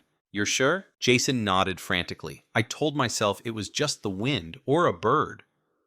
I didn't want to think it was anything else. Keller's jaw clenched. The Florida beaches had their sounds, waves, gulls, winds, but whistles sharp. Deliberate human whistles, not accidents, not hallucinations. Signals. And if someone had been signaling from behind the dunes, watching the accident unfold, standing just far enough to avoid being seen close enough to intervene, then they didn't just witness Alyssa's fall. They were waiting for it. Keller left the interrogation room with a storm building inside her, a storm darker than anything the sky could conjure. In the hallway, she headed straight for the evidence locker, pulling files that the original investigators considered dead ends. Tips from tourists, complaints from locals, late-night police logs, anything that hinted at unusual activity on the beach around that time. She found something almost immediately. 2 days before Alyssa vanished, Beach Patrol received a report from a tourist who claimed someone had been lurking near the dunes after midnight. The report described a person wearing dark clothing, moving quickly, avoiding light. But more importantly, much more importantly, the tourist described hearing a sound. A whistle. Short, sharp, intentional. Keller's grip tightened around the paper. Another file surfaced a fisherman who claimed he saw someone pacing the dunes at night. He never said anything because he assumed it was a jogger, but pacing wasn't jogging. Pacing was waiting. Another report, a jogger who swore someone had followed her from the pier to the boardwalk, but disappeared when she turned around. Investigators never connected it to anything. No crime, no confrontation. But now everything linked. Threads weaving into a shape Keller didn't want to recognize but couldn't ignore. Someone had been watching Clearwater Beach. Someone had been waiting in the dunes. Someone had been following women at night. Someone who used whistles. Someone who knew how to avoid detection. Someone who slipped past the original investigation like a shadow behind light. A predator. A predator who had remained hidden for 11 years. Her mind raced as she walked back to the beach. Not physically, she moved with slow, deliberate steps, but mentally, she was tearing through the night of July 2003, reconstructing every angle, every shadow, every footprint. The ocean hissed against the shore when she arrived, sunlight turning the water a shimmering gold that did nothing to warm the cold gnawing beneath her ribs. She stood at the edge of the dunes, the same dunes where Alyssa took her final photos, where Jason panicked, where a second figure watched the chaos unfold like a spider on its web. Keller closed her eyes and listened. The waves, the wind, the muffled hum of distant traffic. Then, faint, so faint, she thought she imagined it a sound cut through the air. A whistle. Not from the wind, human, far away near the curve of the dunes. Her blood iced. She swept the area with her flashlight even though it was midday, scanning the tall grass, the shadowed pockets beneath the dune ridges, the narrow trails that only someone familiar with the area would know how to navigate. Another whistle, same tone, same short, sharp pattern. This was a signal, a call. And it wasn't random. Someone was there. Keller's hand went instinctively to her holster, her other hand pressing her radio. But before she could speak, movement caught her eye. A quick flicker of dark fabric disappearing behind a slope of sand. She stepped forward, adrenaline clawing up her spine, her boots sinking into the soft ground. "Police!" she shouted. "Stop!" No response. Only the hiss of waves, the rustle of seagrass, and the echo of that whistle fading into the dunes. She climbed upward, heart-pounding breath, steady eyes locked on the ridge. When she reached the top sand beneath her feet, shifting like a living creature, she scanned the horizon. No one. Just tracks. Fresh ones. Smaller than Jason's, more deliberate, heading toward a narrow trail that cut through the dunes like a hidden path known only to a few. Tracks that didn't match any officer, any tourist, any known person connected to the beach. Her pulse hammered. Someone had been here. Someone who never left. Someone who returned to the scene 11 years later, comfortable, fearless, still hiding in plain sight. The case wasn't closed. It was exploding open. Because while Jason waited in a concrete cell drowning in guilt for an accident, The real shadow of Clearwater Beach had just surfaced, alive, watching, and still able to whistle. The tracks cut across the dunes like a signature written in panic shallow impressions that wove between tall grasses and ridges, as if the person who made them had moved with a precise blend of confidence and haste. Detective Marianne Keller followed them with a pace that felt both restrained and razor-tight. Her breath sharp, her grip firm around the flashlight even under the sun's harsh glare. The beach looked innocent to anyone glancing from afar. The shimmer of water, the cries of gulls circling lazily overhead, the warmth of the Florida breeze brushing against skin. But beneath that postcard facade, something colder pulsed, something alive, something watching. The fresh tracks curved toward the narrow path that slipped behind the dunes, a place few tourists knew existed. Locals sometimes used it as a shortcut to the pier, but the prints didn't look casual. They looked deliberate, purposeful, placed with intent, not wandering. Keller crouched, studying the depth, the angle, the spacing. The stride was shorter than Jason's, narrower, the shoe outline smaller. Whoever it was had been moving quickly, but not running, almost gliding, as if they knew every contour of the sand, every spot firm enough to hold weight without collapsing. Someone who had been here before, someone who used this path often, someone who might have used it the night Alyssa vanished. Keller stood, her gut tightening. The whistle echoed again, faint, now fading into the hum of distant waves. She turned toward the origin of the sound, but the dunes shifted like a labyrinth, every ridge disguising sightlines, every curve hiding shadows that moved too quickly for comfort. She took a step, then another, scanning the edges of her vision. Nothing, just emptiness, quiet, grass bending in the wind. But emptiness had never felt so occupied. Her radio crackled at her waist. "Detective Keller, do you copy?" She hesitated, eyes sweeping the dunes one last time. "Go ahead. We've booked Reddick. He's waiting for processing." Keller's jaw tightened. Keep him isolated, no conversations, no outside communication, no news coverage sent in his direction. A pause. "Detective, is there something we should know?" She stared at the tracks disappearing into the sand. "Just follow protocol. I'll be back soon." When the radio clicked off, silence enveloped her like a second skin. She stepped deeper into the path, the sand loosening beneath her boots. The dunes rose around her, high and shifting, muffling sound like natural walls.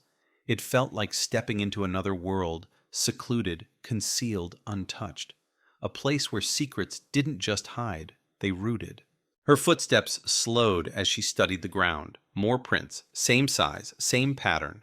They curved toward a wooden structure, partially buried in sand, a weathered beach maintenance shed, long abandoned, slumping under its own decay. Graffiti clung to the peeling paint. Rust ate at the hinges. The windows were dusted with a film so thick they reflected nothing but shadows. She approached cautiously, one hand near her holster, the other lifting her flashlight, even though daylight still clung to the sky. She circled the shed's edge, peering through cracks. The air smelled of salt and mold. Something skittered across the inside floor, a crab maybe, or debris pushed by wind. She wasn't sure. The tracks led directly to the back of the structure, then stopped, swallowed by a patch of firmer sand. She crouched again. No exit tracks. Whoever reached the shed had either gone inside or vanished. She rose slowly and placed her hand on the door handle. It was cold. Too cold for the heat of the day. She pressed gently. The hinges groaned softly as the door gave way, swinging open an inch, then two, revealing a sliver of darkness. Her flashlight cut through the interior. Dust, abandoned nets, buckets, rotted wood, sand, nothing else. Empty. But it wasn't empty. Not in the way that mattered. Something lingered. A presence. A feeling. The same feeling she'd sensed when she reviewed the old case file for the first time, the sense of a story half told, a shadow half seen. She stepped inside. The floorboards creaked under her weight. A faint sea breeze slipped through the cracks in the walls, stirring dust motes into swirling patterns in her flashlight beam. She scanned the corners, the ceiling beams, the floor. No footprints, no discarded items, no signs of occupancy. But the walls, they made her pause. Scratches, dozens of them. Thin, shallow, erratic. some long, some short, some overlapping like frantic etchings. She ran her fingers across the grooves. They weren't from tools. They weren't from animals. They were from nails. Human nails. Someone had clawed at the walls, not enough to peel wood, but enough to leave intent. Desperation, fear, or a message. Her pulse hammered. She leaned closer to the largest cluster of scratches. At first, the lines seemed random. But as she followed their direction, she saw a pattern, not words, not letters, but shapes. Circles, half circles, waves, jagged angles. They resembled the outline of the dunes, the shoreline, the pier. Someone had been mapping the beach on the inside of the shed, etching it into the wood like a memory they didn't want to forget, or like a hunting ground they needed to remember.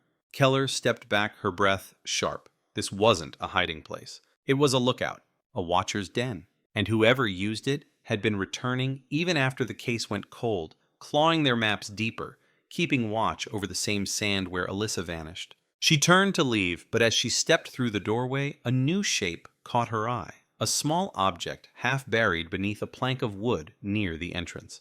She knelt, prying the plank loose with the edge of her flashlight. Keys. 2 keys, actually small, rusted, tied together with a fraying leather loop. She lifted them gently, turning them over in her palm. One key was labeled Pier Lock E17.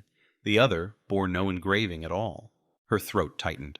Pier Lock E17 was a maintenance lock, a restricted access point used only by facility workers with keys that were replaced years ago. But these keys were old, outdated, the kind used during 2003. Someone had kept them. Someone had come back again and again. Someone who still felt entitled to access the pier. Someone who refused to let the past go. Jason Reddick didn't have these keys. His were confiscated and logged when he was fired. The department verified that years ago. So whoever owned these keys wasn't Jason. Keller slipped the evidence bag from her pocket, sealing the keys inside. Her mind churned with possibilities, each one darker than the last. If this person had been at the dunes the night Alyssa fell, if they had been signaling with whistles, if they had been watching Jason, watching Alyssa, watching everything, what did they do after Jason fled? Her radio crackled again. Detective Keller, are you back en route? She hesitated. I found something. I'm bringing it in. What kind of something? The officer asked. She stared at the shed, at the scratches on the wall, at the keys in her hand, at the tracks fading deeper into the dunes. Something that changes everything, she whispered. She took one last look at the shoreline. The beach felt heavier than before, as if the waves carried not just water, but truths dragged from the ocean's deepest gut. She turned and walked back toward her vehicle. But halfway across the sand, she stopped. A figure stood at this crest of a dune, still, silent, watching. Tall, narrow-shouldered, backlit by the sun, unmoving, unblinking. Her breath froze. The figure tilted their head slightly, as if studying her, then lifted 2 fingers to their mouth. A whistle pierced the air, sharp, deliberate, cutting through her like a blade.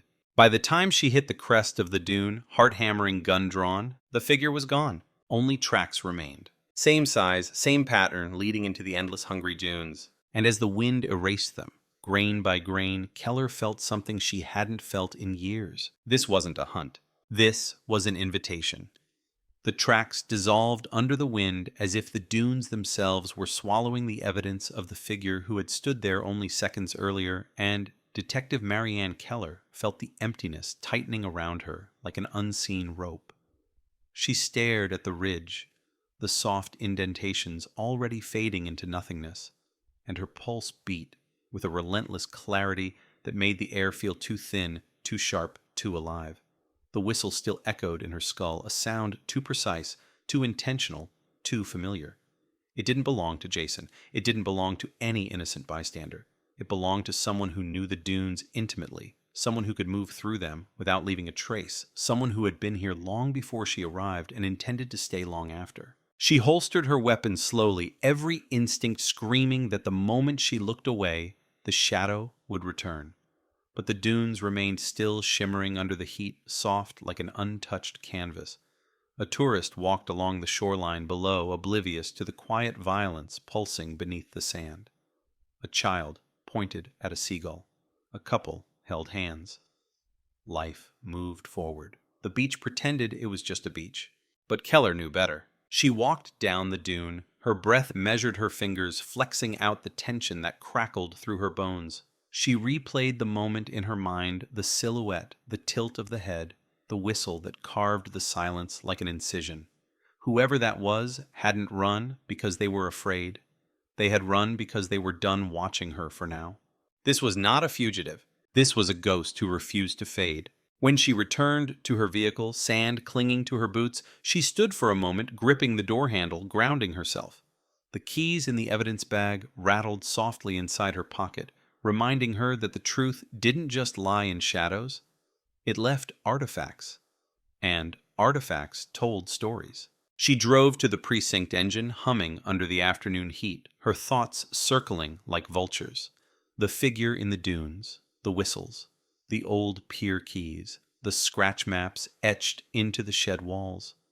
Everything pointed to a presence that predated the night Alyssa vanished, something that had been stalking the edges of Clearwater Beach for longer than anyone realized. When she entered the station, officers moved around her with routine urgency, but their glances lingered. News of her discovery had spread. Rumors traveled fast in a precinct starved for answers. She walked straight to the evidence lab where the forensic technician Rodriguez sat hunched over a laptop, enhancing the newly recovered nighttime photographs. "You're back early," he said without looking up. "I need you to analyze something else," Keller said, placing the evidence bag with the keys on the table. Rodriguez lifted it, his eyes narrowing. "Where did you find these?" "In the maintenance shed behind the dunes." He exhaled sharply. "That shed's been abandoned for years." "Not by everyone," Keller murmured. He pulled out the keys, carefully turning them under the lamp. One's unmarked. The other's definitely a pier lock key, the old design. These were discontinued in 2004. Keller nodded. "Compare the metal wear on the unmarked key to anything in our archived cases. Anything. I want to know if it fits any known lock model within a 2-mile radius of Clearwater Beach." Rodriguez raised a brow. "That's a wide margin." "Wider is better," Keller said. "Whoever owned this key used it regularly." He frowned, weighing the keys in his hand. "You think this belonged to your second silhouette?" "I don't think," Keller said. "I know." The technician paused, studying her face. He'd seen that expression before on detectives who stepped too close to truths that clawed back. But he said nothing. He simply nodded. Keller turned to leave, but Rodriguez called after her. "Detective." She paused. "There's something else you should see." He clicked a button, enlarging one of the enhanced frames from Alyssa's camera. The streaks were still there, lines of light bending across the night sky, but the background had sharpened just enough to reveal more than before. Keller stepped closer. "There," Rodriguez said, pointing at a dark shape in the corner, behind the first silhouette. Keller felt her stomach tighten. A second head, a second pair of shoulders, a second presence. Not a shadow, not a trick of light, not a glitch. It was real. The figure was angled away, turned slightly, as if watching something out of frame. Their posture was relaxed, almost casual, but their position suggested something chilling. They weren't hiding. They were waiting. Keller's voice dropped. "Can you enhance it further?" Rodriguez shook his head. "This is the limit before distortion destroys the contours. But there's something else." He zoomed in again, focusing on the upper left corner. A faint glint, a reflection. Barely a dot. "See that?" he asked. Keller leaned closer. The dot shimmered faintly metal, catching moonlight. "That's reflective," Rodriguez said. "Maybe a button, maybe a pin, something metallic on the shoulder. A uniform, a backpack strap, a badge." Keller stepped back, feeling her pulse thunder. "Print this for me." As Rodriguez clicked the printer, Keller turned the image over in her mind like a puzzle piece, grinding into place. The figure in the dunes had returned today. They still had access to the area. They still used the old pathways. They still whistled the same call. This wasn't a coincidence. This was a pattern, one that stretched beyond Alyssa Hartley. She spent the next hour pulling archived missing persons cases from the early 2000s, flipping through files with a growing sense of dread. Girls vanished before Alyssa. Tourists reported strange encounters. Families complained that someone followed their daughters near the pier. All dismissed, all forgotten. But one entry stopped her cold. April 2002. Unsolved disappearance victim. Megan Wright, age 22. last seen jogging near Clearwater Beach dunes at dusk. Search teams found nothing but her armband. Keller pulled the file closer. A witness had reported hearing a whistle that evening, a sharp sound like someone calling a dog. Her breath stuttered in her throat. Then she flipped farther back, 2001. A younger girl, age 17, reported being chased briefly near the dunes at night by an unidentified man. No injury, no identification. But her statement included one detail. He whistled at me before he ran. Keller slammed the file shut. The pattern wasn't just wide, it was long.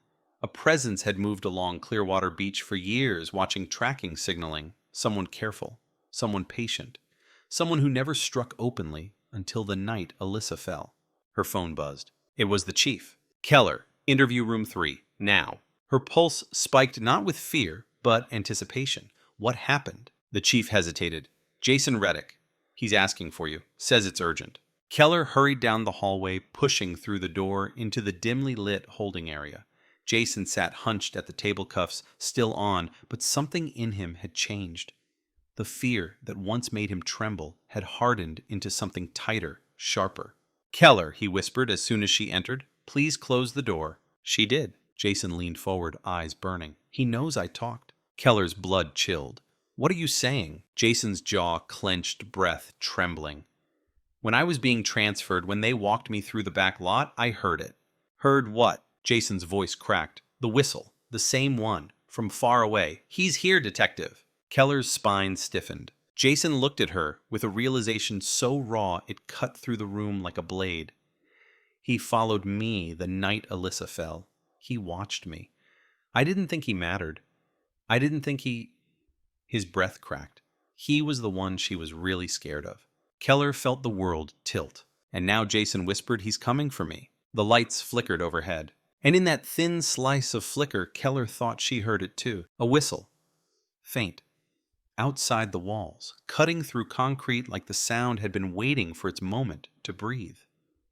The whistle slid through the concrete like a blade slipping between ribs, thin enough to question yet sharp enough to wound, and Detective Marianne Keller felt every muscle in her body turn to stone as the sound dissolved into the fluorescent hum above them.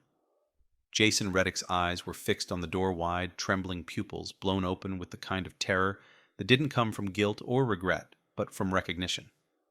He wasn't afraid of the law. He wasn't afraid of prison. He was afraid of the presence lurking just beyond these walls, a presence he had tried to outrun for 11 years, but had never shaken not once, not even in his sleep. Keller stepped closer, her voice low and stripped of every softness. Jason, listen to me. What exactly did you hear? His breathing was ragged, his hands twisting against the cuffs so violently the metal left red bands around his wrists. It was the same, he whispered. Same pitch, same length, same rhythm. I heard it on the beach that night. I heard it when I ran. I heard it behind me. You're sure it came from outside the building? Keller pressed. Jason nodded, panic tightening his voice. He's here. He followed me back then, and he's following me now. Keller's jaw tightened. Why would he follow you? Jason swallowed, throat bobbing. Because he thinks I saw him. He thinks I know who he is. But I don't. I swear I don't. Then why follow you for 11 years? Keller asked. Jason stared at her with a hollow desperation. Because he doesn't know what I remember. And he doesn't know what I don't. His breath shook. A man like that doesn't take chances. Keller felt her pulse thicken. She had chased suspects before killers, liars, manipulators, but this was different. This was a predator who had existed alongside the investigation without ever becoming part of it. An outsider who operated in the small gaps between sightings, footprints, and assumptions. A ghost who watched the community from just beyond the dunes, from the shadows of the pier, from the corners where flashlights never quite reached. The door buzzed, and Keller turned sharply as the chief entered, his expression tight. Detective. A word. She stepped into the hallway, the door shutting behind her. The chief's gaze hardened. What the hell is going on?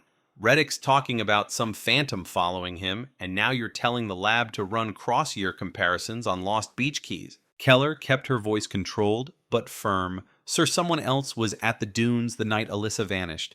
The enhanced photos confirm it. The witness reports confirm it. The scratch markings in the abandoned shed confirm it. and now someone is whistling outside this building.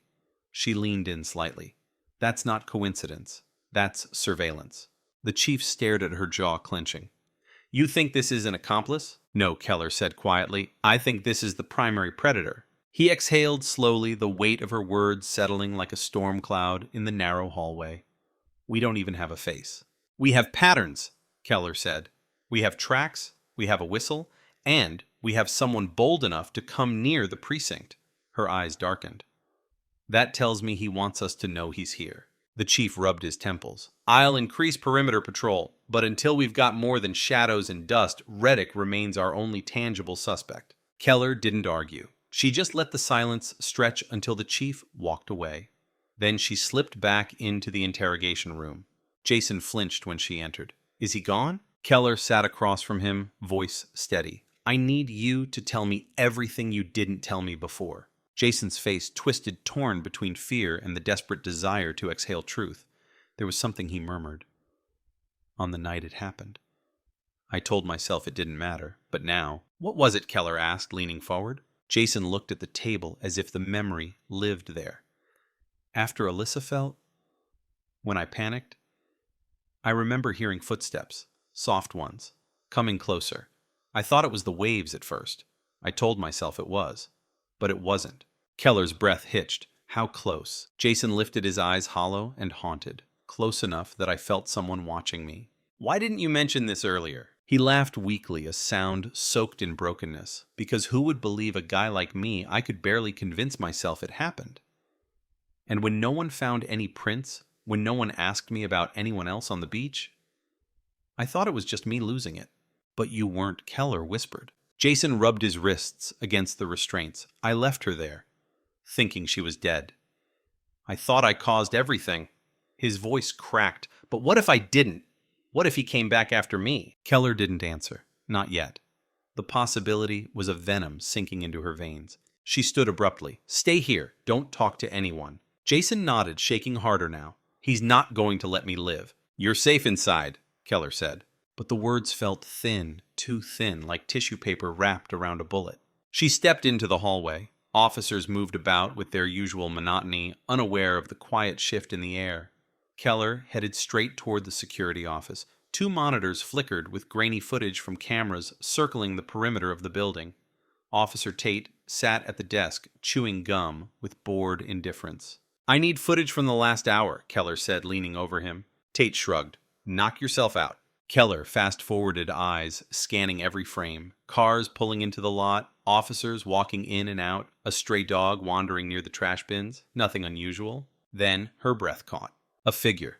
Far left camera, near the back fence, half hidden behind a utility pole. Still, unmoving, watching.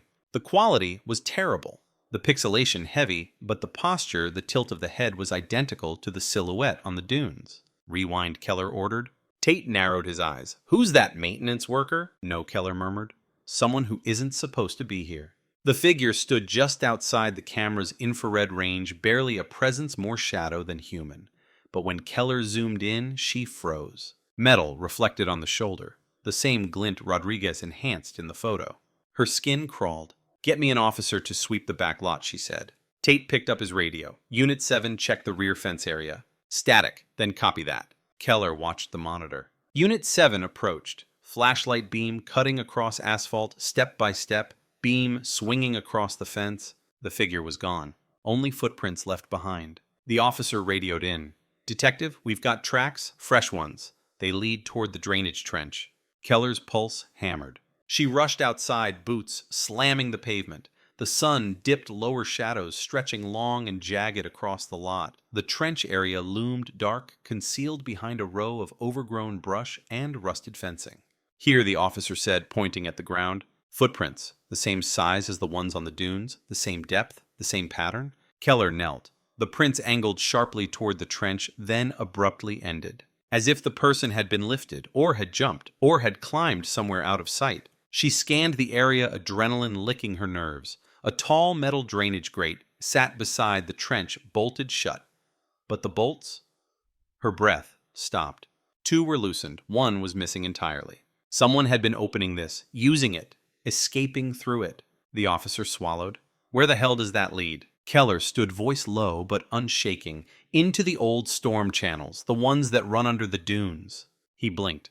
Detective, those tunnels stretch for miles. I know, Keller murmured. She stared into the dark slit beneath the grate. A whistle drifted up through it, faint, distant, unmistakable. Keller's pulse iced. The predator wasn't running. He was inviting her to follow. And somewhere below the sand, somewhere in that web of forgotten tunnels, he was waiting. The grate yawned open like the mouth of something ancient and patient, a dark slit beneath the concrete that breathed damp air into the twilight as if exhaling secrets it had trapped for more than a decade. Detective Marianne Keller knelt beside it, her flashlight beam cutting into the opening, illuminating the upper edges of the old storm channel. Rusted metal, slippery moss, the faint shimmer of trickling water, and somewhere in the depths beyond the reach of the beam, beyond the grasp of sound, a low echo drifted upward, a metallic drip that carried a faint, mocking rhythm. Drip, drip, drip. Then another sound layered beneath it. A whistle, soft, almost playful, a taunt disguised as a greeting. Keller felt her skin tighten, every instinct sharpening to a blade's edge. She stood slowly staring into the hollow dark, her breath steady, despite the adrenaline surging through her chest. Officers gathered behind her, unsure, uneasy hands, hovering near their weapons, unaware of the weight of what lived beneath the sand. The predator wasn't running. He wasn't hiding.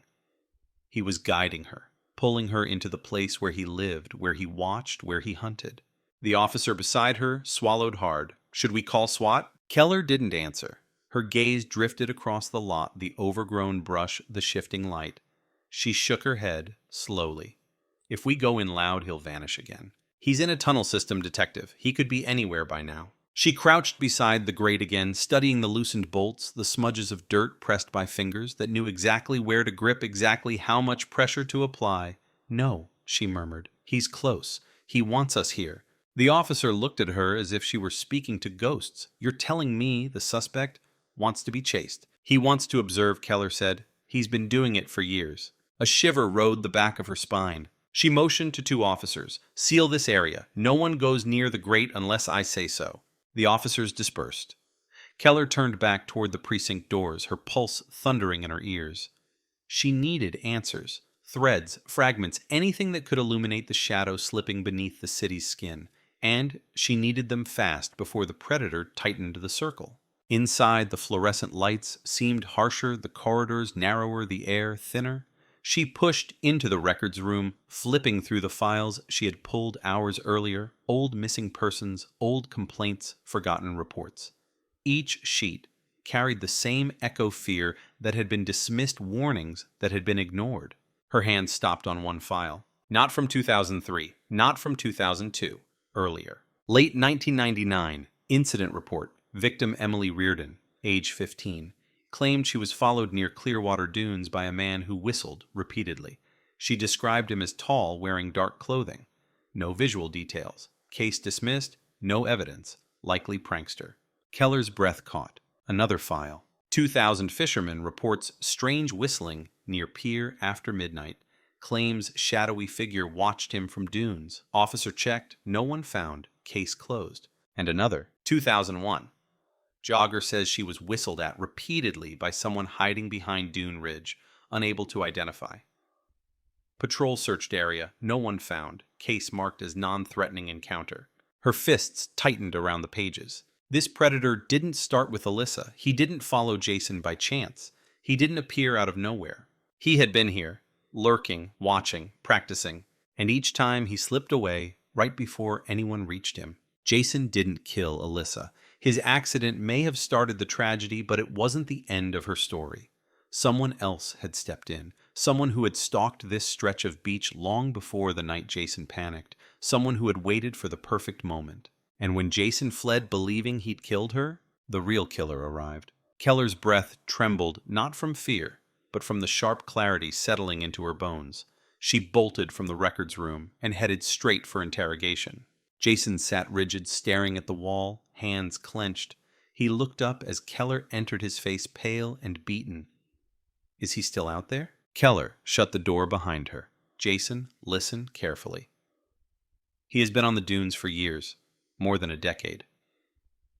Long before you ever stepped foot on that beach. Jason's breath caught. What are you saying? I'm saying that what happened to Alyssa wasn't just an accident. Keller moved closer, voice lowered. Someone followed you. Someone followed her. Someone used your panic as camouflage. Jason's mouth fell open, horror crawling into his eyes. No. I left because I thought. I know why you left, she said. You thought she wasn't breathing. You thought you caused it. But that moment when you ran, that was when he stepped in. Jason's face contorted, agony ripping through him. I didn't kill her. Keller didn't answer. She didn't have to. Jason shook violently. That means he's been watching me for 11 years, because he thought I saw him. Keller nodded slowly. Jason's voice cracked into a whisper. Detective, I remember something else. She leaned forward. Tell me. When I was running, Jason said, trembling, I heard footsteps following me. Light. Quick. Almost excited. A chill knotted in Keller's stomach. He didn't whistle. Then Jason continued. He only whistles when he wants you to know he's there, but when he's close. Jason's swallowed voice shrinking. He's silent. Keller's pulse hammered. Why silent? Because that's when he stalks. Jason closed his eyes. The whistle is only the beginning. Keller stood abruptly. I'll be right back. She stepped into the hallway, her mind spinning. The chief approached. Keller, what did he say? But before she could answer, the lights flickered overhead once, twice, then steadied. Every officer paused. A crackle burst through the lobby radio. Unit 4 to dispatch possible movement near the rear gate, requesting backup. The chief narrowed his eyes. Is that our guy? Keller didn't blink. Yes. Another voice came through, tense, breathless. Dispatch, we have footprints, fresh leading toward the service tunnel entrance. The chief turned to Keller. He's baiting you. I know, she said. Then don't take it. I don't have a choice. She moved before he could respond, racing down the hallway toward the rear exit. Her boots struck concrete with quick, controlled thuds. Adrenaline sharpened the world, each corner carved with purpose. As she stepped outside, the air hit her like a cold slap salt humidity, a metallic sting lingering in the breeze. Officers shone flashlights across the fenced perimeter. The footprints led down the slope to the old drainage trench, the same place she had heard the whistle, the same place the predator had vanished. Detective and officer called, gesturing at the trail. He went down there, into the tunnel. Keller crouched near the grate. The bolts were now fully removed. All of them.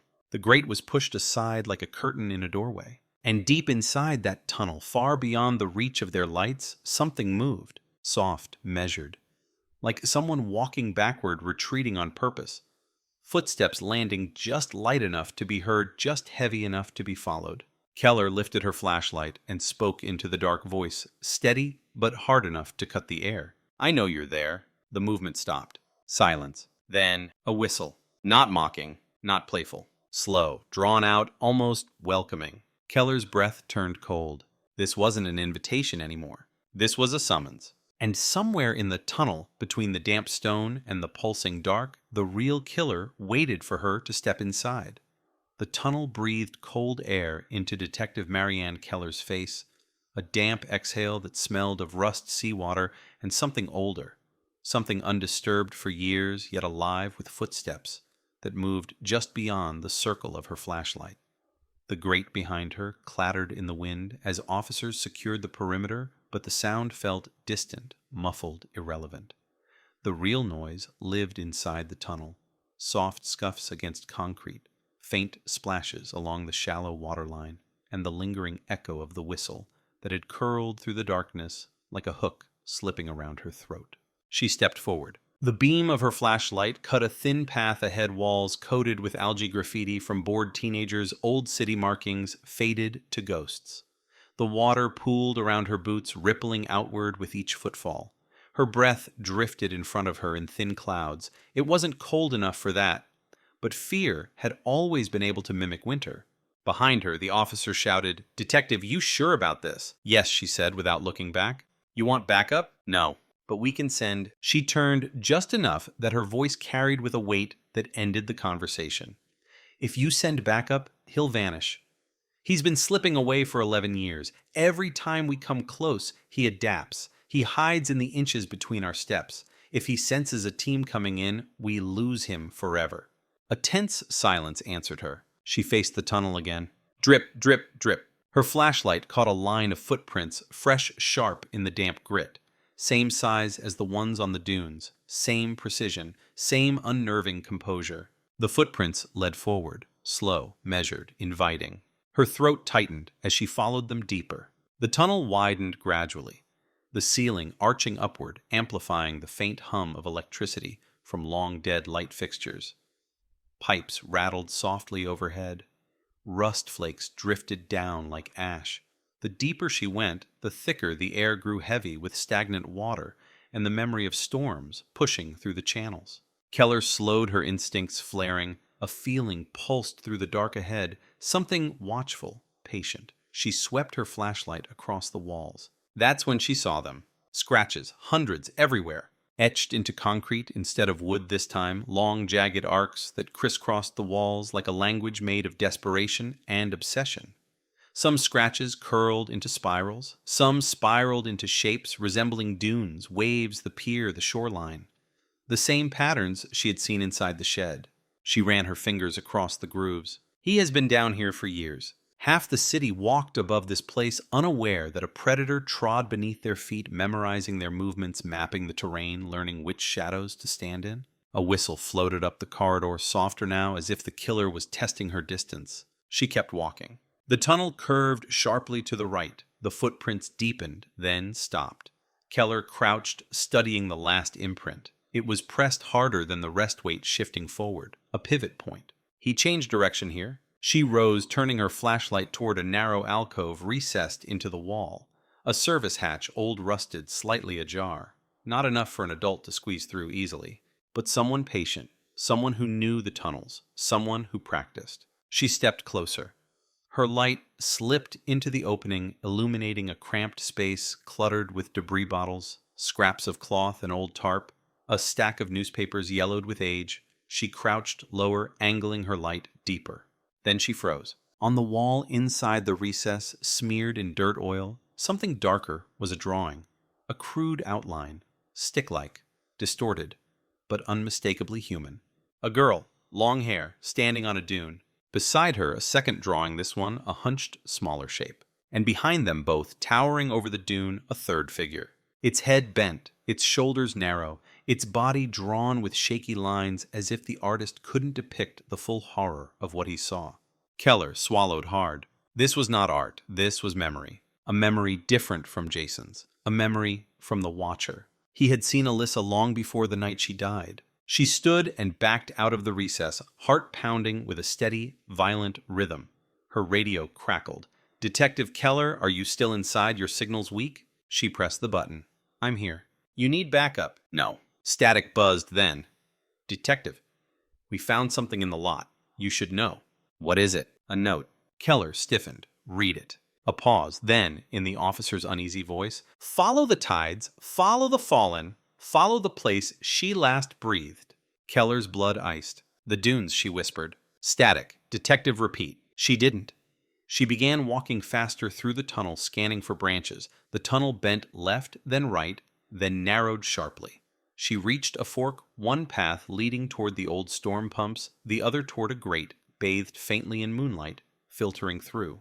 She headed toward the light. As she approached, the great wind whispered through it, carrying the distant roar of waves. She shoved against the rusted bars. They shifted. Someone had recently loosened them.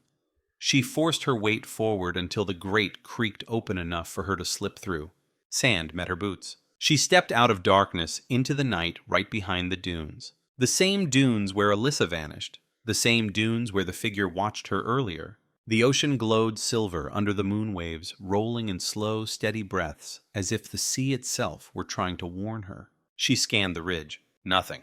Then a flicker. Not light. Movement. A dark figure stood at the top of the nearest dune, silhouetted against the white churn of the surf. Tall, narrow, the same tilt of the head she had seen before, the same predatory stillness. Only this time, he was closer. Keller raised her flashlight. "Police," she shouted. "Don't move." The figure didn't run, didn't flinch, didn't react at all. He simply stared at her, a shape carved into the night. Keller moved up the dune sand, sliding beneath her boots, her breath steady, her legs braced. The figure remained perfectly still until she reached halfway up the slope. Then he lifted one arm slowly, not threateningly, almost gracefully. Something glittered between his fingers, small, metallic, catching the moonlight like a signal mirror. A whistle. He put it to his lips. Keller braced. The sound that followed wasn't sharp. It wasn't mocking. It wasn't playful. It was mournful, long, drawn out, haunting enough to carve open the night. She froze. The figure lowered the whistle, then stepped back. 1 step, 2 steps, into the shadows behind the dune crest. Keller surged forward, closing the distance. But when she reached the top, breath slamming her lungs, the figure was gone. The ridge was empty. The footprints vanished into windswept sand. Only one object remained resting where he had stood. Keller bent, lifting it with trembling fingers. A photograph, weathered, creased, faded around the edges. A picture of Alyssa Hartley, taken from behind the dunes. Taken before she disappeared. Taken by someone close, too close. Someone who had been watching her long before she ever met Jason Reddick. Keller's breath fractured in her chest. On the back of the photo, written in shaky pen strokes, "You missed what mattered." Her pulse hammered as she crumpled the photo against her fingers. The predator wasn't mocking her. He was correcting her. And somewhere in the dunes, somewhere just out of reach, the real killer slipped through the night again, waiting for the moment she would finally understand the truth he'd been crafting for more than a decade. The wind tore across the dunes with a force that felt almost deliberate, peeling grains of sand from the ridge and hurling them into Detective Marianne Keller's face as she stared at the old photograph trembling between her fingers. Alyssa's outline stared back at her, caught mid-step unaware. Serene in the way only someone who believes the world is still benign can be. But she had never been alone. Not once. Not in that photo. Not on that night. Someone had stood behind the dunes, camera raised, breath steady, watching her with the devotion of a predator studying the softest place in its prey's ribs. "You missed what mattered." The words scrawled on the back burned through her skull. Sand whipped across her boots, the ocean below beating against the shore with a pulse that felt too synchronized, too sentient. She scanned the ridge, the path leading down to the old drainage grate, the trail toward the pier. Nothing moved. No footprints held shape long enough to follow. He had vanished again. Not fled. Not panicked. Vanished. With the ease of someone who knew every hollow and contour of this place as intimately as he knew his own pulse. Keller slid the photograph into an evidence sleeve and began moving down the dune. Each step was heavy, each breath thick with the weight of what she had just held. The killer wasn't taunting her. He wasn't provoking her. He was teaching her, correcting her, directing her toward something deeper than a single murder, something woven through the fabric of the dunes. The storm tunnels, the pier, the years lost in the shadows. When she reached her car, her radio crackled violently, static splitting across the frequency. "Detective Keller, come in. Detective Urgent, come." She grabbed it immediately. "Keller here." The chief's voice punched through the static, sharp and strained. "Where the hell are you?" "Behind the dunes," she said, "near the old storm exit." "Get back here, now." "What happened?" The chief hesitated, not long but long enough to cut the temperature of the night in half. "It's Reddick," he said. "He's gone." Keller froze. "Gone how?" "He's missing. We moved him for transfer and he slipped custody." "That's impossible," Keller snapped. "Where were the officers?" "They were there. The cameras were live," and then his voice cracked slightly. He disappeared. Keller's breath turned cold. Disappeared where? The chief inhaled a deep, heavy breath that telegraphed everything she feared. "In the back lot," he said, "near the drainage trench." Keller was already running before he finished speaking. The drive back took minutes she couldn't afford. Every second felt like sand slipping through her fingers. She slammed the car into the precinct lot and sprinted toward the back fence. Officers crowded the area, flashlights flashing across asphalt and brush. Yellow tape wavered in the wind like a warning. "What do we have?" Keller demanded. Officer Tate shook his head, pale and rattled. He asked for water. They brought him outside for air standard protocol since he was hyperventilating. The second they turned around to sign the transfer form, he was gone. "No way he could outrun trained officers," Keller said. "He didn't," Tate whispered. "He just vanished." like he dropped out of sight. Keller stepped toward the trench. The grate was still open. Fresh footprints, Jason's larger and deeper than the Predator's, led directly toward the mouth of the tunnel. But there were other prints too. The Predators, side by side. A chill braided through her spine. "Get me thermal imaging drones," Keller said, "and every available unit in rotation. The tunnel system is extensive. We need to seal every exit." Officers scrambled. Radios crackled. Engines roared to life, but Keller didn't move. She stared into the dark slit beneath the grate, feeling the same breath of cold air brush against her face. She slid her flashlight deeper. The light caught a message scratched into the concrete. Just inside the entrance, the letters jagged and desperate. "He took me, find me." Jason's handwriting. Keller lowered her head, shoulders tensing. Jason Reddick, broken, guilt-strangled, terrified, was now trapped underground with the one presence he feared most. A man who had walked through 11 years of silence without leaving a true name, a voice, a reason. Someone who whistled like he was calling a pet. Someone who returned to the dunes as if they were holy ground. Detective and officer called running toward her. "We reviewed the backlot footage. You need to see this." She followed him inside, her boots streaking sand across the floor.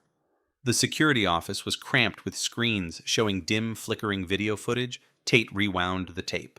It played. Jason standing by the fence. 2 officers behind him. A third adjusting paperwork. Jason lifts his head. His lips part. He whispers something Keller can't hear. All 3 officers turn toward a loud crash on the opposite side of the lot. The camera swings. A trash bin toppled over. A dark blur slipping behind a pole.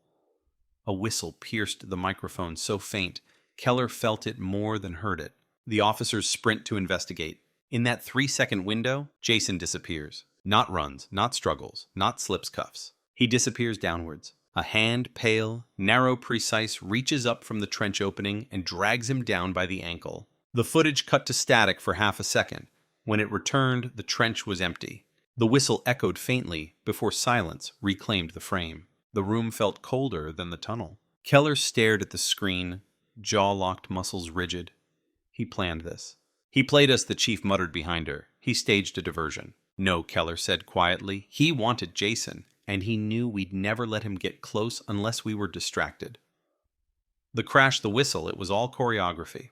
The chief slammed a hand against the table. "We send SWAT." "You send SWAT," Keller said, "and he'll kill Jason and disappear. He's lived in those tunnels longer than any of us have lived above them." The chief glared. "Then what the hell do we do?" Keller lifted the photograph Alyssa had left behind. No, the photo the killer had left for her, staring at the girl frozen in sunlight, at the message scrawled on the back like a lesson. "You missed what mattered." "He's not hiding, Chief," she murmured. "He's showing me something. He keeps pulling me to the dunes, to the tunnels, to where she fell, to where he watched." Her mind moved with terrible clarity. There was something at the dunes, something she had not seen, something she had not understood, something Alyssa may have captured before she died. Keller, Tate said softly, "If you go down there alone—" "I'm not going alone," she said. She tapped the photograph. "She's going with me." Without another word, Keller turned and headed for the back exit, the tunnel waiting like a throat ready to swallow her. Officers shouted after her. The chief barked orders she didn't hear. The night pressed in around her like a closing grip. She reached the grate. The sand trembled under her boots. She clicked on her flashlight and climbed down. The tunnel swallowed the light. Cold air wrapped around her legs. Water dripped in a steady, lethal rhythm.